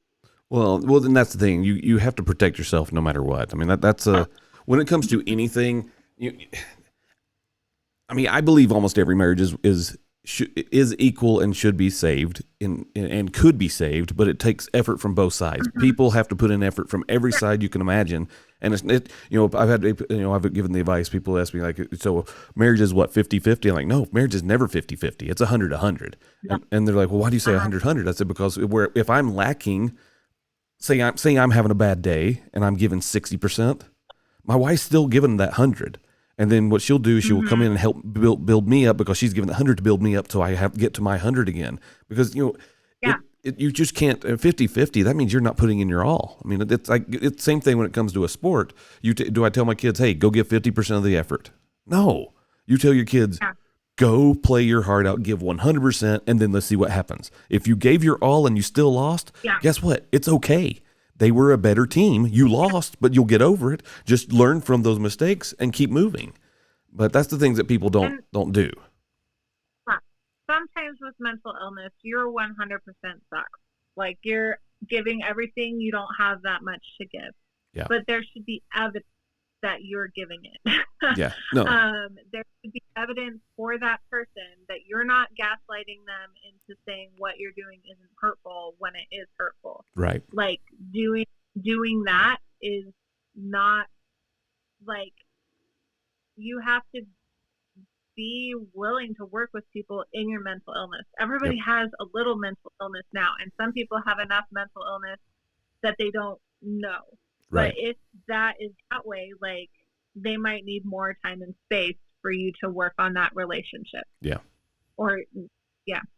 I mean, relationships are important, and honestly,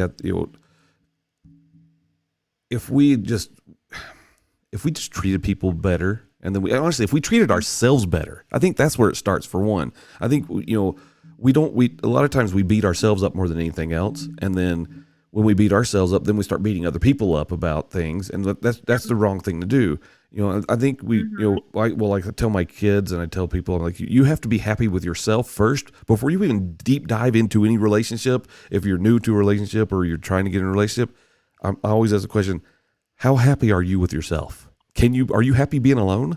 Can you do things on your own and be happy and say, hey, it's no big deal? Or are you codependent where you have to have other people around to make you happy? Because if you're that codependent, then that means you're honestly, you're probably not going to be the greatest, spouse, to be honest, because I was, go ahead. Sorry. No, you go ahead. I have definitely been a chronic people pleaser my whole life, and super codependent, even when I didn't know what it was. A lot of us I are. would rather fix all of your problems than look in the mirror at any of my own. Well, it's easier to fix your problem than it is to fix your own. Well, solving somebody else's problem is a problem that never is solved. You can always get dopamine and drama from somebody else's problem, since you literally can't fix it. They have to be the one to choose it. Yep. So I would say, like, being that way, I wasn't ever super truly happy, and I would probably have been forever alone if I was waiting to be perfectly happy with myself before I jumped in. Well, but what I could find is the difference between, like, the bad marriage that I was in before and the good marriage that I'm in now is that they enable you to work on it. Right. They enable you to get a little bit better. And I don't have to be perfectly happy with but I need to be more happy with myself than not to be as big a blessing in the marriage as I can be. So, like, the ability to work on it, and the ability for the other partner to be like, you're sad, you're not doing very good, and that's okay, but you need to know that I'm going to be happy even though you're not. Like, I'm not going to let you bring me down to this. Mm-hmm. Like, if you have two people doing that, you will spiral down so fast. Correct. Right. But yeah, you want to know you have something in the relationship, and if you literally probably, but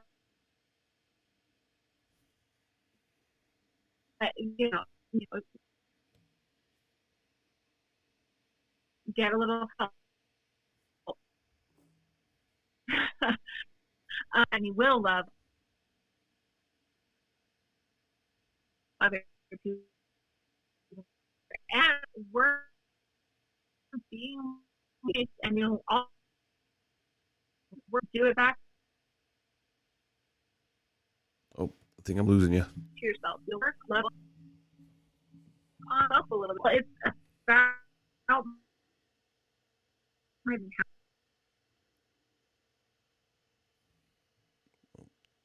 you still there? Oh, there you are. You cut out for a little bit. Oh, maybe. Yeah. It's about my midnight, or I can't in the morning. I think I lost you. I've been running anything. Let's see. Checking to see if it's on my side. Well, if you have for a minute,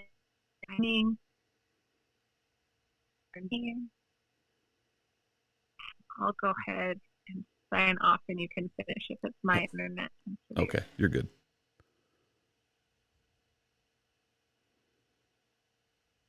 Anyway, well, all I can say is, Cindy, thank you for being on the live. I hate to cut out right there in the end, because the thing is, and you're right, you were right on that. I mean, when it comes to relationships, we all have to work, and working is half the battle. And if we put in the work, and even though as you said, we all have a type of mental illness. And by the way, River's in the house. So everybody who don't know, River's awesome. Make sure you follow him. But the thing is, we have to be better as people. We have to do the right thing. We have to help each other out, but we also need to work on ourselves more. And then we don't ever want to be a burden to our spouses. We don't want to be a burden to our children.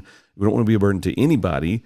We just want to make sure that we do our part to make sure that our relationships are always going to be good. You back now? Oh, you're going. Okay. So, I mean, it's if you're in a relationship, you have to put in the effort, and on your days that you're lacking, that's why I say relationships are 100, because you have to, if you don't put in that 100%, then you're going to just be a burden, and you don't want to be a burden. You want to be the person that's helping to build up your spouse and making them into a better person. That's the reality. It's the little simple things. As we progress in all of our relationships, we should always be willing to do what it takes to make sure that the person that we love is taken care of. That's the reality, and we should do that more often. And we need to make sure that they're taken care of more often, but we also need to make sure that we tell them that we love them, and we tell them that we want that we're there for them no matter what, even through their drama, although we may not agree with their drama. So that's my opinion. So anyway, we got a few more, a little bit more time. We can keep going. So let's do this next one. It says, "Hey Devin, so my partner's family thinks I curse them. I'm not even joking. They believe I brought bad luck into their lives because weird things have been happening since we got together. They're super into superstitions, and now they're treating me like I'm the source of all their problems. How do I deal with this without causing major rift between my partner and their family? Sincerely, not a witch, I swear." Okay. You're probably bad luck. That's probably you're probably I'm just kidding. I'm kidding. No, the thing is, being bad luck and some people considering you bad luck, it's pretty rough. I mean, it's a hard one. It's one of those things that it's for me. I would say that's something that's very hard to get over. For someone to say that you're causing all their family bad luck. You've cursed the family. You're doing all the things that are making people. Not making us not do the things we used to do. You can't, if they truly believe that stuff, then you honestly, there's not much you can do. I mean, you're kind of stuck in a rock and a hard place, and that family is going to have one or two things are going to happen. They're going to get over the fact that they think that and not deep dive into that bad luck, or they're going to go and you're just not going to be part of the family. And that's the hard part. It's going to be one of those things where you get stuck, and because you get stuck, you don't want to be stuck in that family as being the bad person or being the person that's causing all their drama. So honestly, I mean, the rift is there.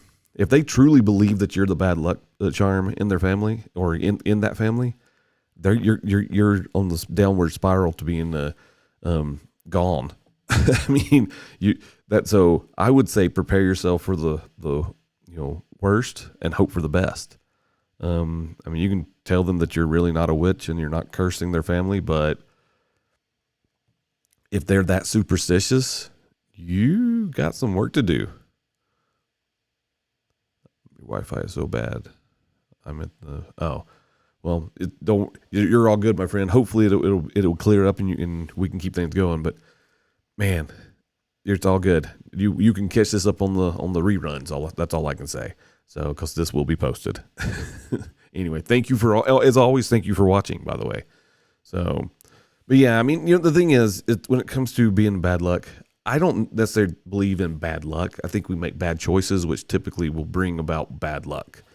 So, I'm going to say it's probably but teaching people that, especially if people are they're big believers in nothing but superstitions, then there's not much you can do.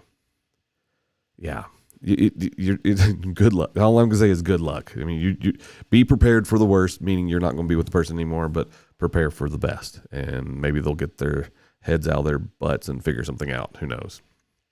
Anyway, hey Devin, my partner proposed to me at a funeral. I know that sounds crazy, but it's true. It was a family funeral, and out of nowhere, they got down on one knee and popped the question. I'm in shock. I don't know how I feel about it. On one hand, I love them and want to say yes, but on the other hand, who proposes at a funeral? How do I deal with this mix of emotions? Okay, this literally sounds like part of the. If you haven't seen this Beetlejuice movie, then I'm going to tell you I'm going to give a spoiler away, because in that movie it showed what's her name, Lydia got proposed to at the funeral, right? That's just weird. Who proposed?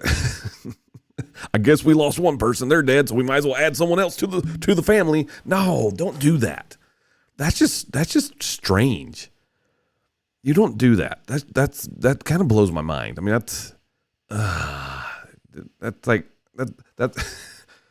Yeah, I think there's a place and a time for things, and I would say they were probably going through the grieving part of the funeral, and they just did it out of the spur of the moment, because I don't think anyone in their right mind does that. I mean, if you love the guy and you want to say yes, then say yes. Tell him, yes, I want to marry you. But on the other side, you gotta. I would let things figure out themselves out for a little bit, and then you go have a conversation with them and say, hey, is this something that you meant to do, or were you just grieving? And give them an out, because if they want an out, give them an out. And I hate to say that you need to give them an out, but if they propose to you at a funeral, they may need an out, because now they probably are stuck into the mix of it all and going, okay, now I made a decision, but that's a decision that's going to last for a long time, till death do you part in many cases. So yeah, be careful there. Give the guy an out, and then if he truly means it, say yes and marry the dude, and then you can go get married on on a day on the funeral date, and then there you go. Then you can remember two things at one time. Anyway, that's a weird one. Sorry. I may rant a little bit about that, but I just think that's weird. No one proposes to anybody at a funeral. So, yeah. Anyway, what's this next one? Next one is, hey, Devin, I just found out my roommate has been pretending to be me online. Ooh. And in real life for months. They've been using my name, my identity, and even borrowing my clothes for some weird impersonations. Now I'm in trouble because they've racked up debt in my name, and I'm not sure how to untangle this mess. I feel betrayed, and I don't even know where to start fixing this. Help. You need to call the cops. This person needs to be locked up in jail, and if you've got all the proof here, you just run with it and throw them in jail. I mean, the thing is, if someone pretends to be you, I mean, what's that? Identity theft is a serious crime. I mean, seriously, you don't do that. No one does that.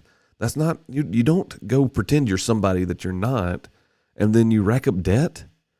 Yeah, this is a mental problem. This is something that needs to be addressed, and you got to just do it. You got to fix it. That is messed up. No one does that thing. That's beyond wrong.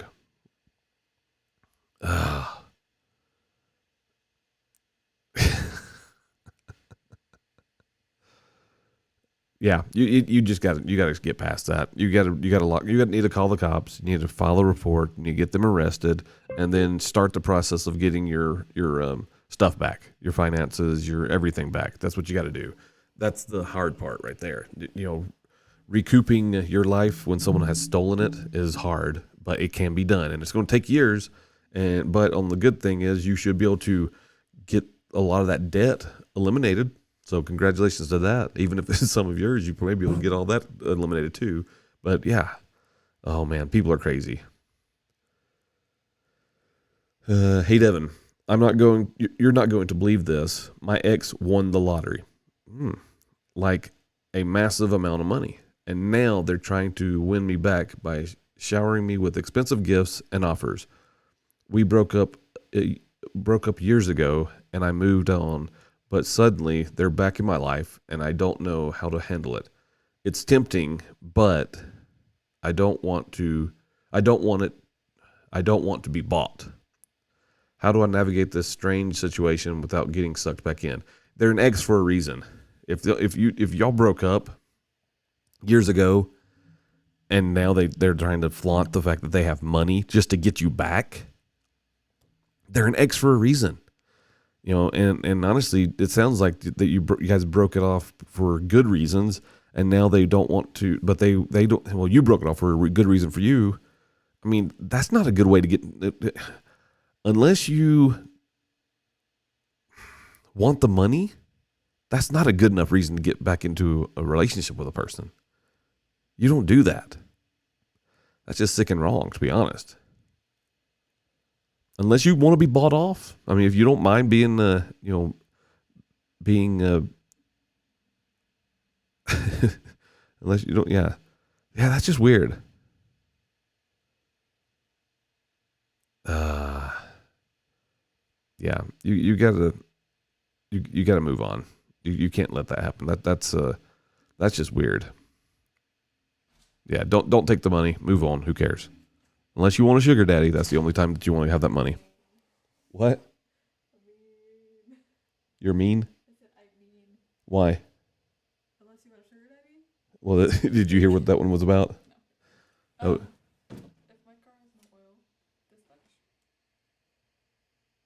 probably. You have to check. Pour one quart in, then check it in a little again, a little bit at a time. You're just a girl, I know. All right. Hey, Devin. I'm writing because I'm scared. Okay, why you're scared? My husband has been traveling for work a lot more than usual, and recently I found a receipt for a child store, but I don't have kids. But we don't have kids. Then I found pictures of him with a woman and two kids on his phone. I haven't confronted him yet, but I can't shake the feeling that he's leading a double life. How do I even begin processing this or figuring out the truth? Well, here's the thing. If he's got a double life, you got to prove it somehow. Obviously, the picture is one thing. You have a picture with her and some kids, and then you got a receipt. So that's the start of figuring things out. But then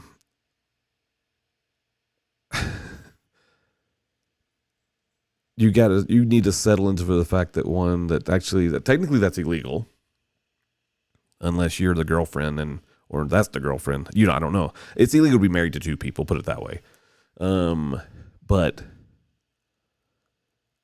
if she's the girlfriend that got the kids, I'm going to tell you, be prepared because there's a breakup coming. This is the sad truth is there is a breakup coming, and you're going to be the one that's in the end by yourself.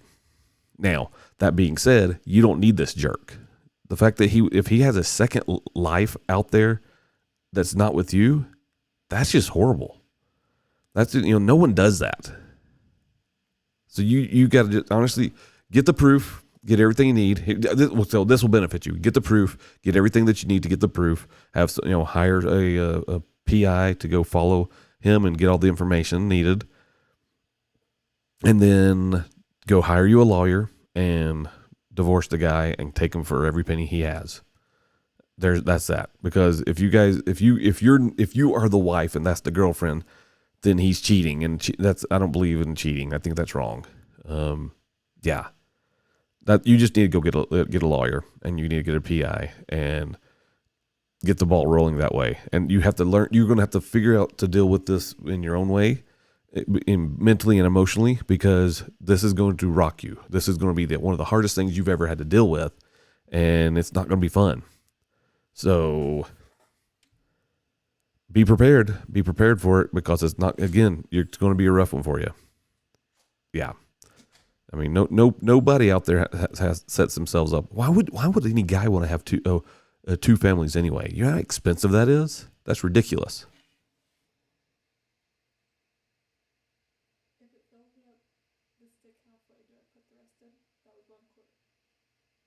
I don't know what you're trying to ask me. Is it at the is it not at the full line? Then yes, put a little bit more in. Probably.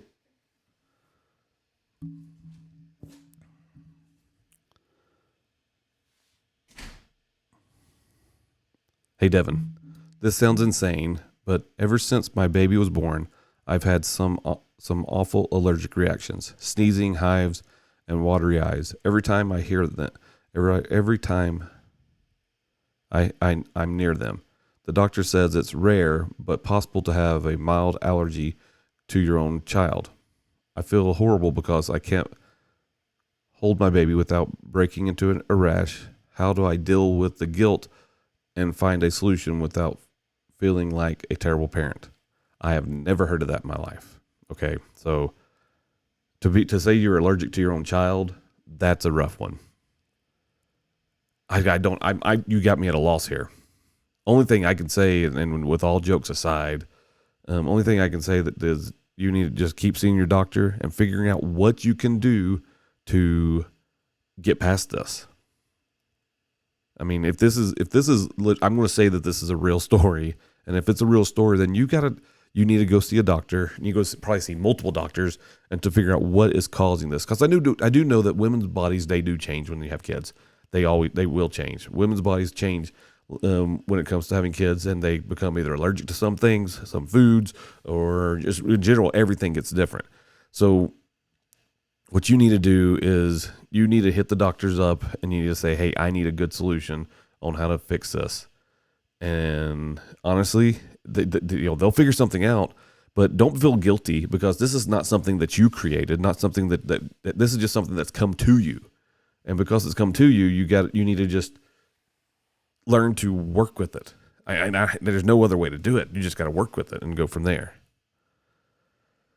I'm sorry, that's about all I got for that one, but that one's I don't know where to go. Yeah. Hey Devin, I recently joined this group and I thought it was just about self-improvement and spiritual growth. But now things are getting weird. They're asking for large amounts of money, encouraging members to cut off their families, and pushing really extreme beliefs. I didn't realize what I was getting into, but now I'm scared to leave because they've made it clear they don't take kindly to people quitting. What do? You quit. You get yourself away from those people as fast as possible. You quit. You get away. You do not go near those people. If you've been pulled into a cult, and as you called yourself an accidental cult member, you get out of it as fast as possible. I mean, if they're, for one, they're asking for money. They're telling you to leave your family behind, and then 3, they're telling you that they don't take kindly to people, to quitters. That sounds like you need a lawyer. You need some protection on you, and you need to you need to just quit and move away. Get away from it as fast as possible, because that'll come and bite you in the butt in the end. That'll destroy you. My gosh. When I was in I started a mission for my church, and when I was in Florida, this guy had ordered a Bible, and so we went to deliver his Bible. So we go and we deliver the Bible. We sit down in his house, and the house was atrocious. It was so bad. I mean, it was falling apart everywhere. And when we're in there, so the guy's talking to us. We're giving his Bible. We're talking to him, and he says, I want you guys. He goes, you know why I ordered the Bible? I'm like, no. Why'd you order the Bible? He says, well, I ordered the Bible because I'm starting my own church. I'm starting my own cult. And he goes, you guys can be the first 2 members to be here. And so we're like, okay, what's the premise? I mean, we're feeding into this a little bit, trying to get a little bit more information, because honestly, this is funny, right? So, obviously we're not going to be to join his cult. But he says, well, what we do is we smoke a lot of pot, and we get really, really high. Then we read the Bible until God appears to us. I'm like, okay, got it. He goes, it works though, man. It works really well. So, yeah. obviously when you come across stuff like that, you just got to get away from it. Don't be sucked into the crazy stuff, and it'll be okay. Just get away. You'll be fine. All right. Hey Devin, 6 months ago I was in an accident and that caused memory loss, and I can't remember my own wedding. My partner is amazing and has been supportive, but I'm heartbroken. But it's heartbreaking to look at photos of the day that's supposed to be the happiest of my life and not remember any of it. I'm struggling to reconnect with that part of my life and feeling like I'm losing a piece of myself. How do I move forward? Okay, here's the deal. I can tell you from a person who has been in a car wreck, it's kind of fun. And this is something that I can honestly can say I am 100% as understanding of than anything else. Because there are parts of my life I don't remember. And it's very, very frustrating. And it is very heartbreaking to know that there are parts of my life that I cannot remember. I don't remember at all. So for you to say you've got 6 months ago, you were in an accident and you can't remember your wedding. And basically, okay, here's the thing. You say it should be, you should have a memory of one of the happiest moments of your life. That's not going to be the happiest moments of your life. That is the beginning of the happiest moments of your life. So that being said, take each day and continue to learn more. One thing that my neurologist told me when I had from my car wreck and my memory loss, he goes, the reality is some of that will come back. And then the other reality is some of it will not come back. So that being said, it is going to be a hard thing to deal with. It is going to be a hard thing to work yourself through and have to figure out. And it's going to be frustrating. You're going to hate every minute of it. It's going to be horrible. It's going to be one of those things that, you're like, okay, because you don't know what you don't know. And, I've had people ask me, well, what do you not remember? I can tell you, I don't know what I can't remember. If I knew if I knew what I couldn't remember, then I knew what I would have that memory. So, it's going to be a struggle, but honestly, take it day by day, do your best to don't overthink. Just take it day by day. You love your wife. You're married. That's all you need to know. You have the pictures. You may not remember doing any of that, but you got the pictures. And because you got the pictures, that is a huge step. So that happened. It'll be okay. Just take it as it is and move forward. And that's easy to say, I know. But I can tell you, I do know. And I know how frustrating it is to not remember something, especially since a car wreck caused you to lose your memory. Because I live that on a daily basis. I've watched movies, and my wife would be like, hey, why are you watching that? I'm like, oh, I haven't seen it. She goes, yeah, we watched that together. I'm like, I don't remember that. I went and got a tattoo and apparently I have no memory of the lady who did the tattoo. But she did, I do now because I went to see her. But then on the other side, when I have no memory of going with my wife to get her tattoos. So, and when I went there to get mine, I'm like, I have no memory of this place. Zero. So, and then I have no memory I do now because I have created a new memory, but I don't have any past memories of Valentine's Day. Apparently every year I've purchased flowers for all the girls in my family, my wife and my 2 daughters. But this past Valentine's Day, I only got my wife something. I didn't get my girls anything. And so I didn't know that until I didn't know I did that until my younger daughter told my wife, Dad didn't get me flowers this year. And I'm here going, what? I never get her flowers. I never get anybody flowers. I only get you flowers. And my wife's like, no, every year you've always gotten the girls flowers. So I have zero memory of that. And my kids my youngest daughter is now 19. So I've done that since our oldest daughter, she'll be 23 this year. So I've been doing that for 23 years. Holy crap. And I had no memory of that. So I understand. I mean, that it's very, very heartbreaking. So honestly, take it one day at a time. Do whatever the medications or the vitamins that your neurologist tells you to take. Take that. If you want to, I'll email you back with what I have. I take a bunch of vitamins to help my memory, but I don't know if that, they've been helping me, so I'm sure they could help you.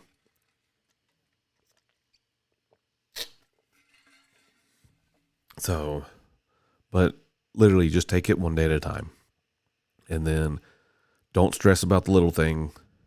It will be okay. Okay, this one's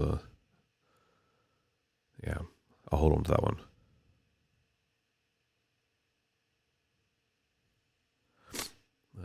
Hey Devin, I just got a call from a lawyer informing me that my ex, who passed away recently, left me a significant amount of money in their will. We hadn't spoken for years, and I had no idea they still cared about me like that. Now I'm torn. Do I accept it and feel guilty, or do I turn it down? I don't want to disrespect their memory, but it feels weird to take this money. What do I do? You take the money. If you don't want to keep the money, take the money and donate the money. Okay? Especially if you need the money. If someone dies and they put you in their will and they want to give you a significant amount of money, I don't care if they're an ex, I don't care if they're a relative, whatever. Take the money.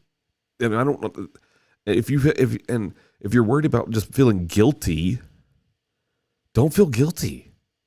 If you feel guilty about taking the money, again, take the money, find a good charity, donate it to the charity, and then the money you honored their memory, and then on top of honoring their memory, you turned around and you did something nice for some other people.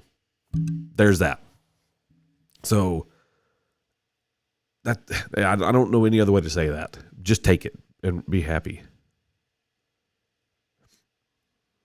All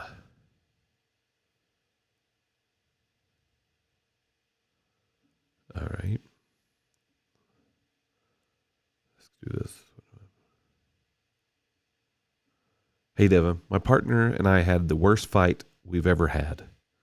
And out of nowhere, right after, they proposed to me. It felt like emotional whiplash. And I don't know if it's a genuine proposal or if they did it because they were scared I'd leave. Now I'm questioning everything. Do I say yes and calm things down, or wait until the dust settles? It just doesn't feel like the right time. You got proposed to because you fought. Let the dust settle. That's what I would do. If someone, it's kind of like the previous email that I got about the proposal at a funeral. It's a weird place to propose to somebody, and then be proposed to after a big fight. There is some emotional and some fear going on his side.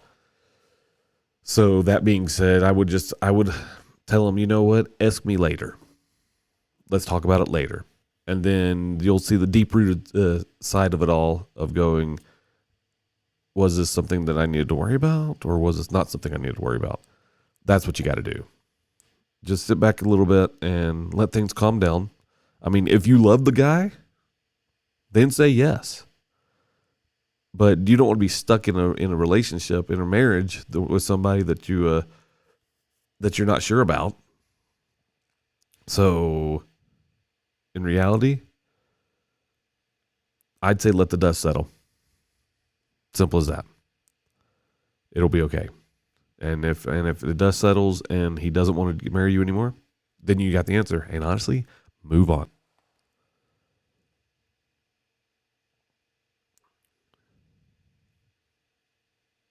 Dear Devin, another Dear Devin. Here we go.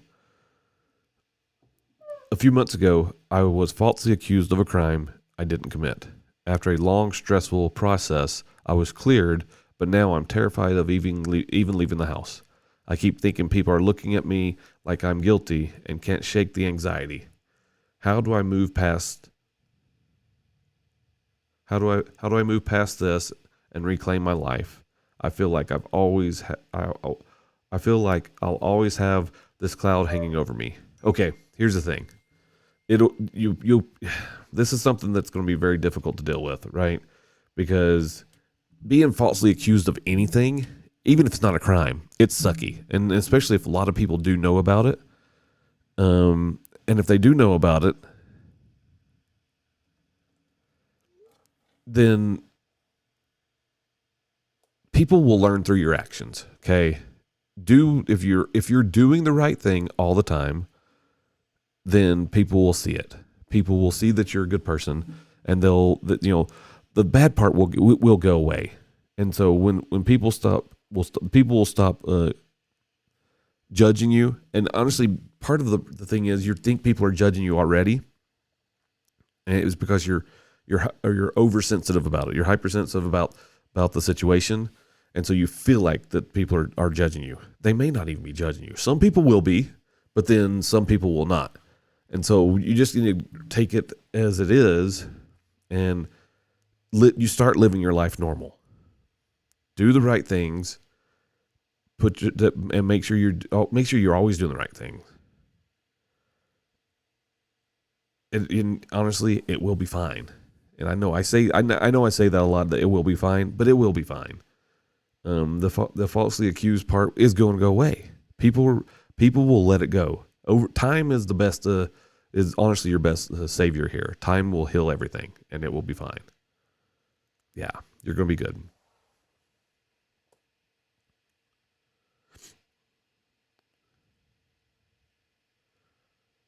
Hey, Devin, I bought a new house, and everything seemed great until I found out that there's a squatter living in the basement.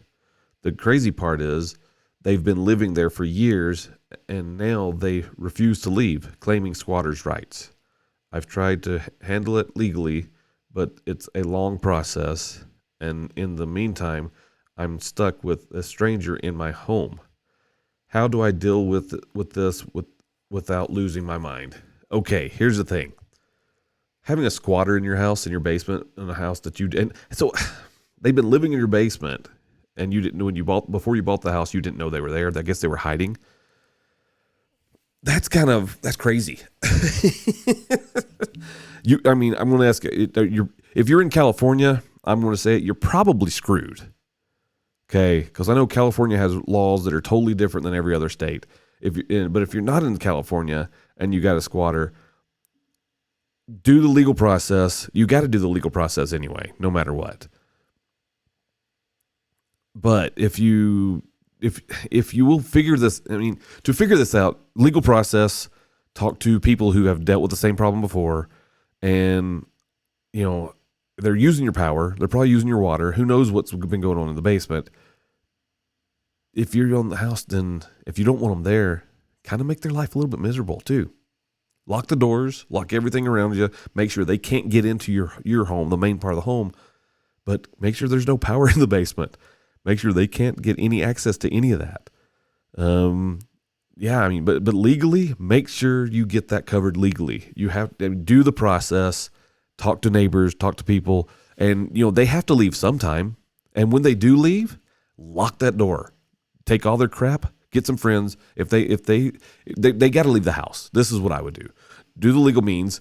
Then you go in and you when they leave the house, keep an eye on this. Go down there, pull all the crap that's theirs, throw it on the street, and lock the whole basement up. Do not allow them to get in the house anymore.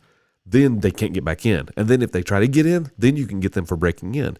And then if you have protection and they break into the house, then that is a break-in. That's illegal. That's something that if they were to try to harm you, have the protection. You can have protection, and you can take them out. At that point, you can call the cops. You can do whatever you want to do at that point. That's what you got to do. Yeah. To me, it's funny that people have all these problems, but it's it's just one of those things. Think about it. Do the right thing. I know we have a society where people don't want to actually stand up for themselves anymore, unless people want more social justice than they want personal justice. And I don't think that's right. I think social justice is BS. Okay, for one, you can't honestly try to change all of society if you not willing to change yourself first. So if you can change yourself first, and then you can start working on the societal part. Yeah. Oh man. Hey Devin, I've been engaged for a year and recently found out that my fiance is secretly a sugar daddy to multiple women. What's his name? What's his number? I need to talk to him. I'm just kidding. He's been sending them money and gifts all behind my back. He says it's just business and nothing physical, but I'm devastated and don't know if I can trust him anymore. How do I move forward after finding out something like this? You leave the guy, okay? Because it may be just business for him, but that's if you're in a committed relationship, you don't give other people money.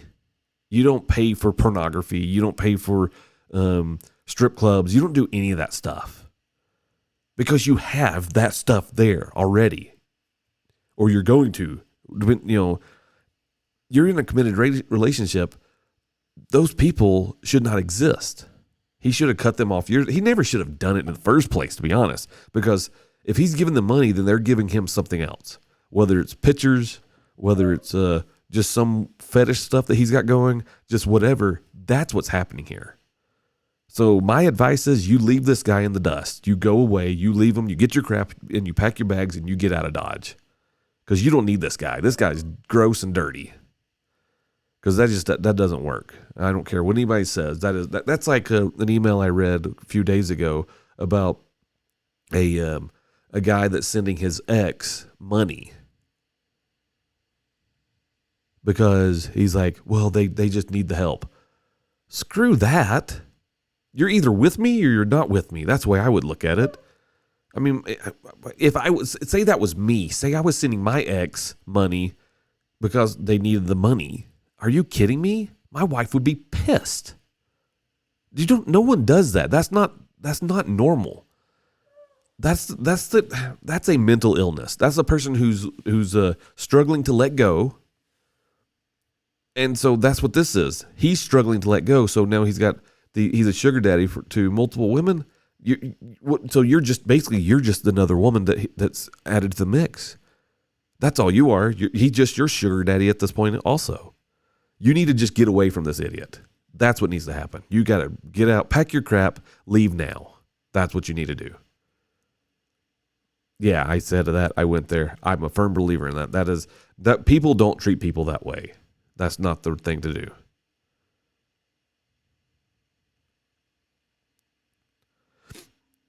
Hey, Devin, my great uncle passed away recently and left me his estate, including a huge collection of strange taxidermy, like squirrels dressed in Victorian clothes and a two-headed deer. I have no idea what to do with it, but I don't want to offend my family by selling it or throwing it away.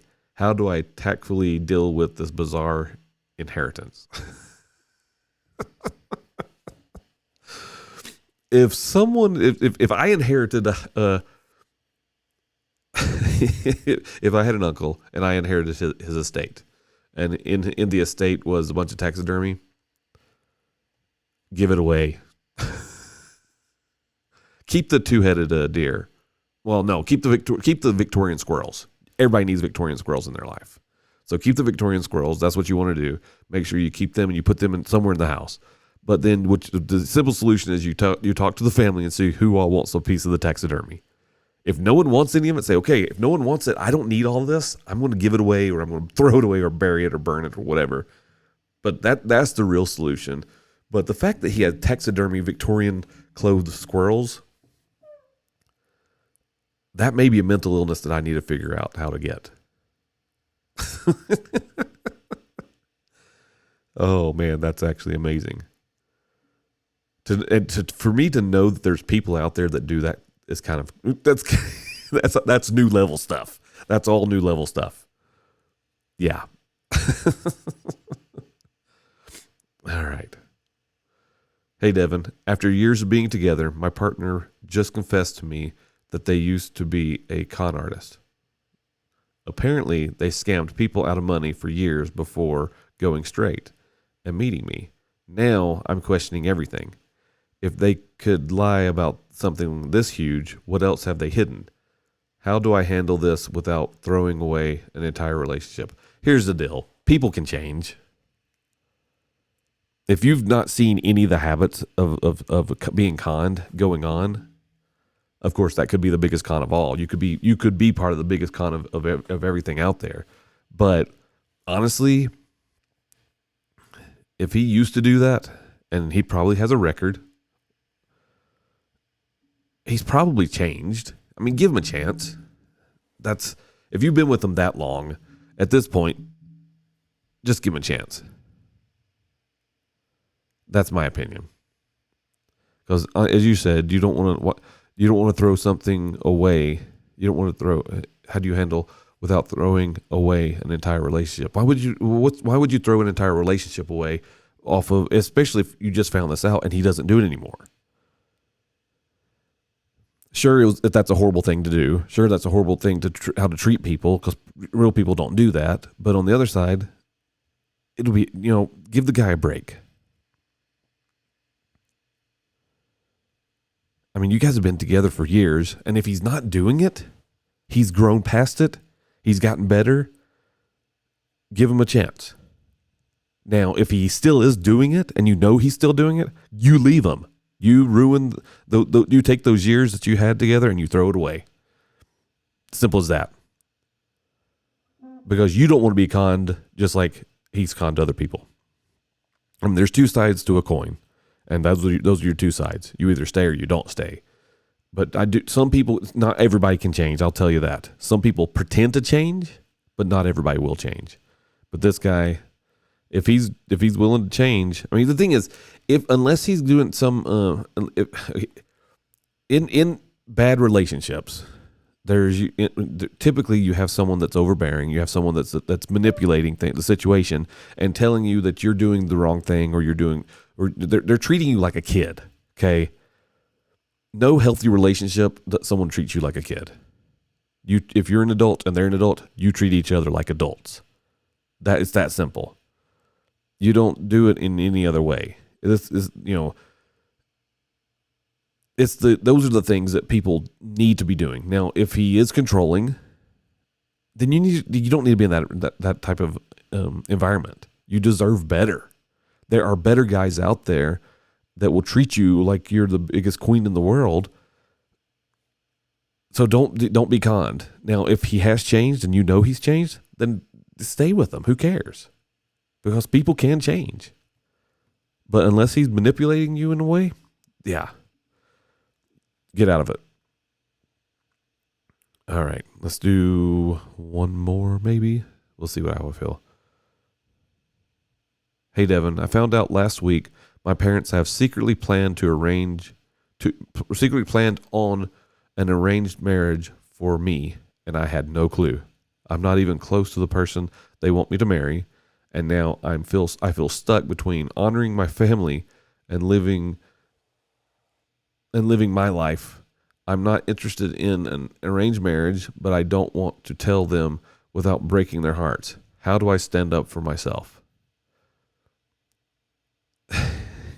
Okay, so I do know that arranged marriages are still kind of cultural. That is a cultural thing. People still do arranged marriages. Now, you got to talk. This is a communication thing. You got to talk to them. You need to go in and you need to talk to your parents and say, hey, what's up with this? But that's not what I want. Of course, in some cultures, an arranged marriage is actually a financial transaction too. So if your family is stuck in like, say they're not financially, they need the money. I mean, I hate to say it, you're being sold. And that's a horrible thing to say, but that's what's happening. You're being sold. Now, I understand it can be cultural, and that's what happens. but you need to talk to your parents, and you need to tell them how you feel. I don't know how old you are, which doesn't matter either way, unless you're underage, and that does matter. And then if you are underage and they're trying to get you married off right now, you need to call the cops. So there's that. So, but on the other side, you need to speak up, and you know what? Let it get awkward, let it get hard, because the reality is you have the right to deal with your life how you need to deal with your life. Okay. No one should ever be forced into doing something that they don't want to do. That's just not how it works. So yes, you need to talk to your parents. You need to talk to your future husband and see how they feel about it, because they may be in the same boat. And so then honestly, between the two of you, you may be able to get out of the thing, because if you guys don't want to do it, then that works out both ways. Yeah. The reality is you have to do what's right for you, even if it may be wrong for somebody else. And that's the hard part. Just do the right thing for you.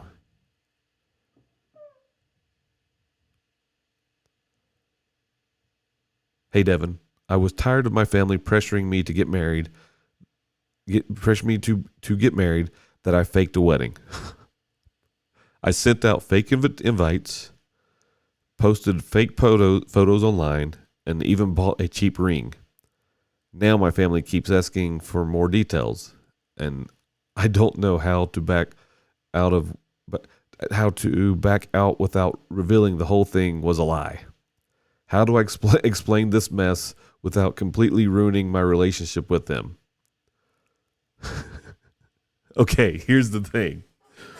I've always been a proponent of telling the truth.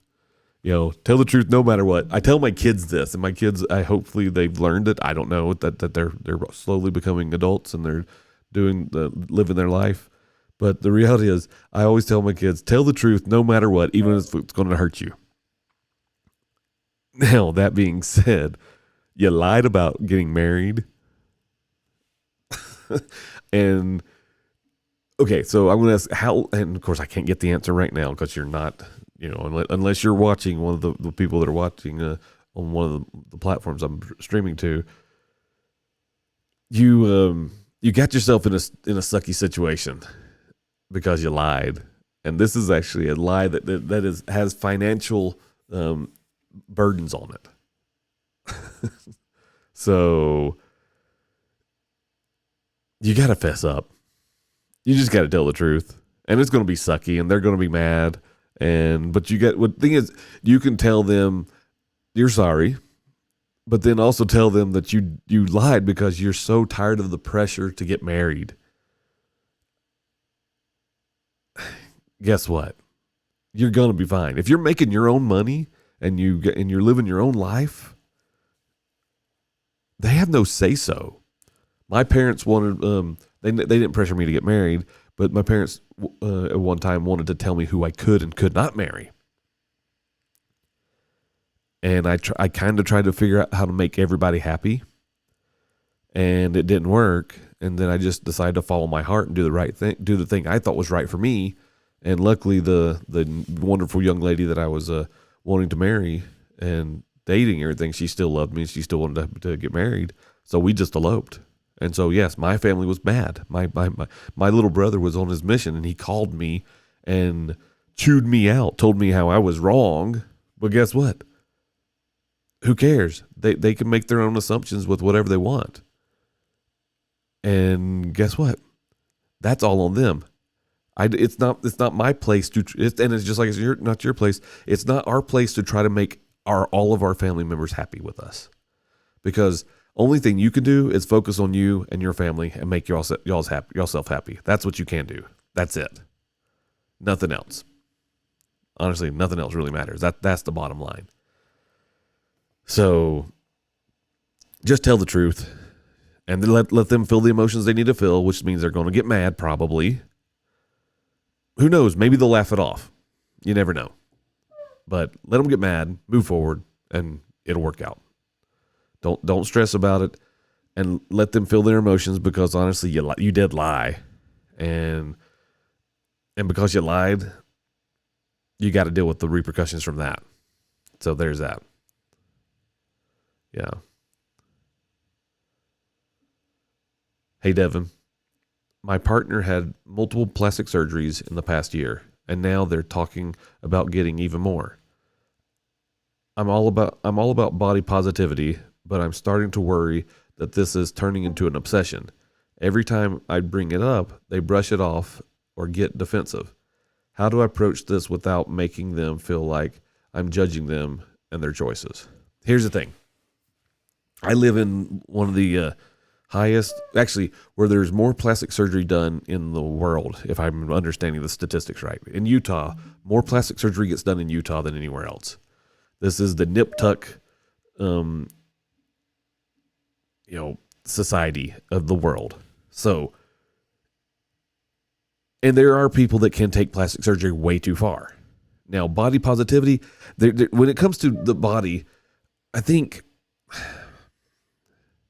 there is some mental blockages there, and because people, they always feel like there's something wrong, right? I'm too fat. I'm too skinny. I'm not big enough, or I need a bigger booty, or whatever it is. I've got too many lines. Boy, do I have lines. Whew, look at those lines. But the reality is that those are all the things that people tell themselves. So you probably need to, talk to them and say, hey, before you get any more plastic surgery, let's talk about why you want need these other procedures, and say, I'm with you. I love you. And I'm here for you, but let's discuss why you feel like you need these procedures, and then we'll go from there. It's all about communication. And sure, they're probably going to feel like you're judging them. So be it. Let them feel like you're judging them. And you can tell them, hey, I'm not judging. I am concerned, and tell them your concerns. Because your concerns are just as valid as their concerns are why they need the plastic surgery, right? You just got to talk to them. Let them know that you love them. Let them know that you are concerned. Those are the things that need to be said. You have to do it. That's the reality. You have to do that. Sadly, but that's the way it works. Yeah, you got to do that.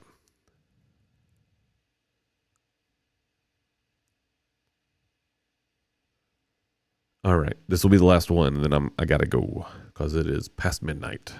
And I'm going to turn into a pumpkin, apparently. Hey, Devin. While cleaning out my attic, I found a hidden stash of cash. Thousands of dollars in old bills. I have no idea where that came from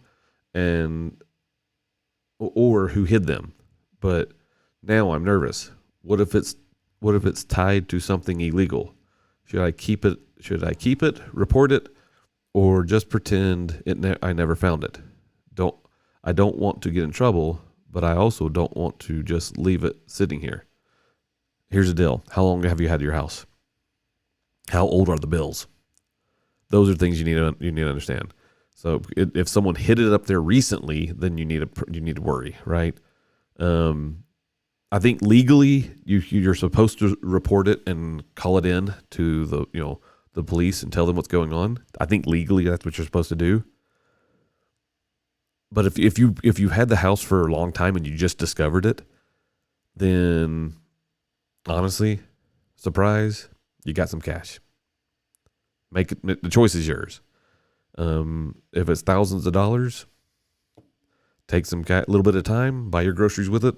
Let that be grocery money for the next few months and save yourself some headache or whatever. So, I mean, good advice or bad advice, I don't know which is the best one for you. I mean, honestly, to do it legally, you probably need to report it, say what's going on, and then after whatever the amount of time it is, there is a time limit.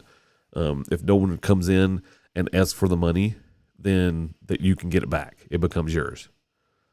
If it's old bills, it's probably been there for a while. And honestly, some of those bills were probably worth more because of their not their cash value, but probably worth more because of the dates and the type of bill they are. So, yeah, if it's been there for a long time and you don't know, and honestly, if y'all have had the house for a long time and no one else in that house knows about the money, I ask everybody in your house, see if they know why it's there.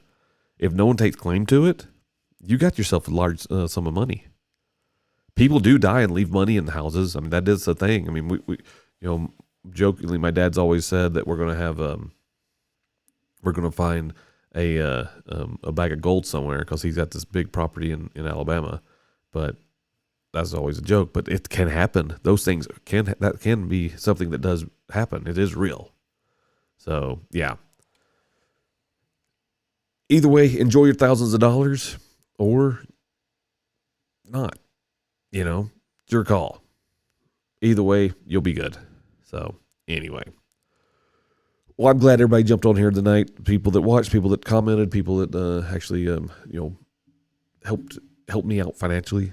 Some that tends to happen quite nicely. I read this article the other day about how on a guy on TikTok, he's averaging about 3.5 million stars, which is insane. So I got to build I guess I got to build up my following a little bit so I can get people to get to that point so we can donate some money to people, because that's what I would want to do. I'd want to say, hey, let's build up some stars so we can give some cash to some good charities or people that are in need.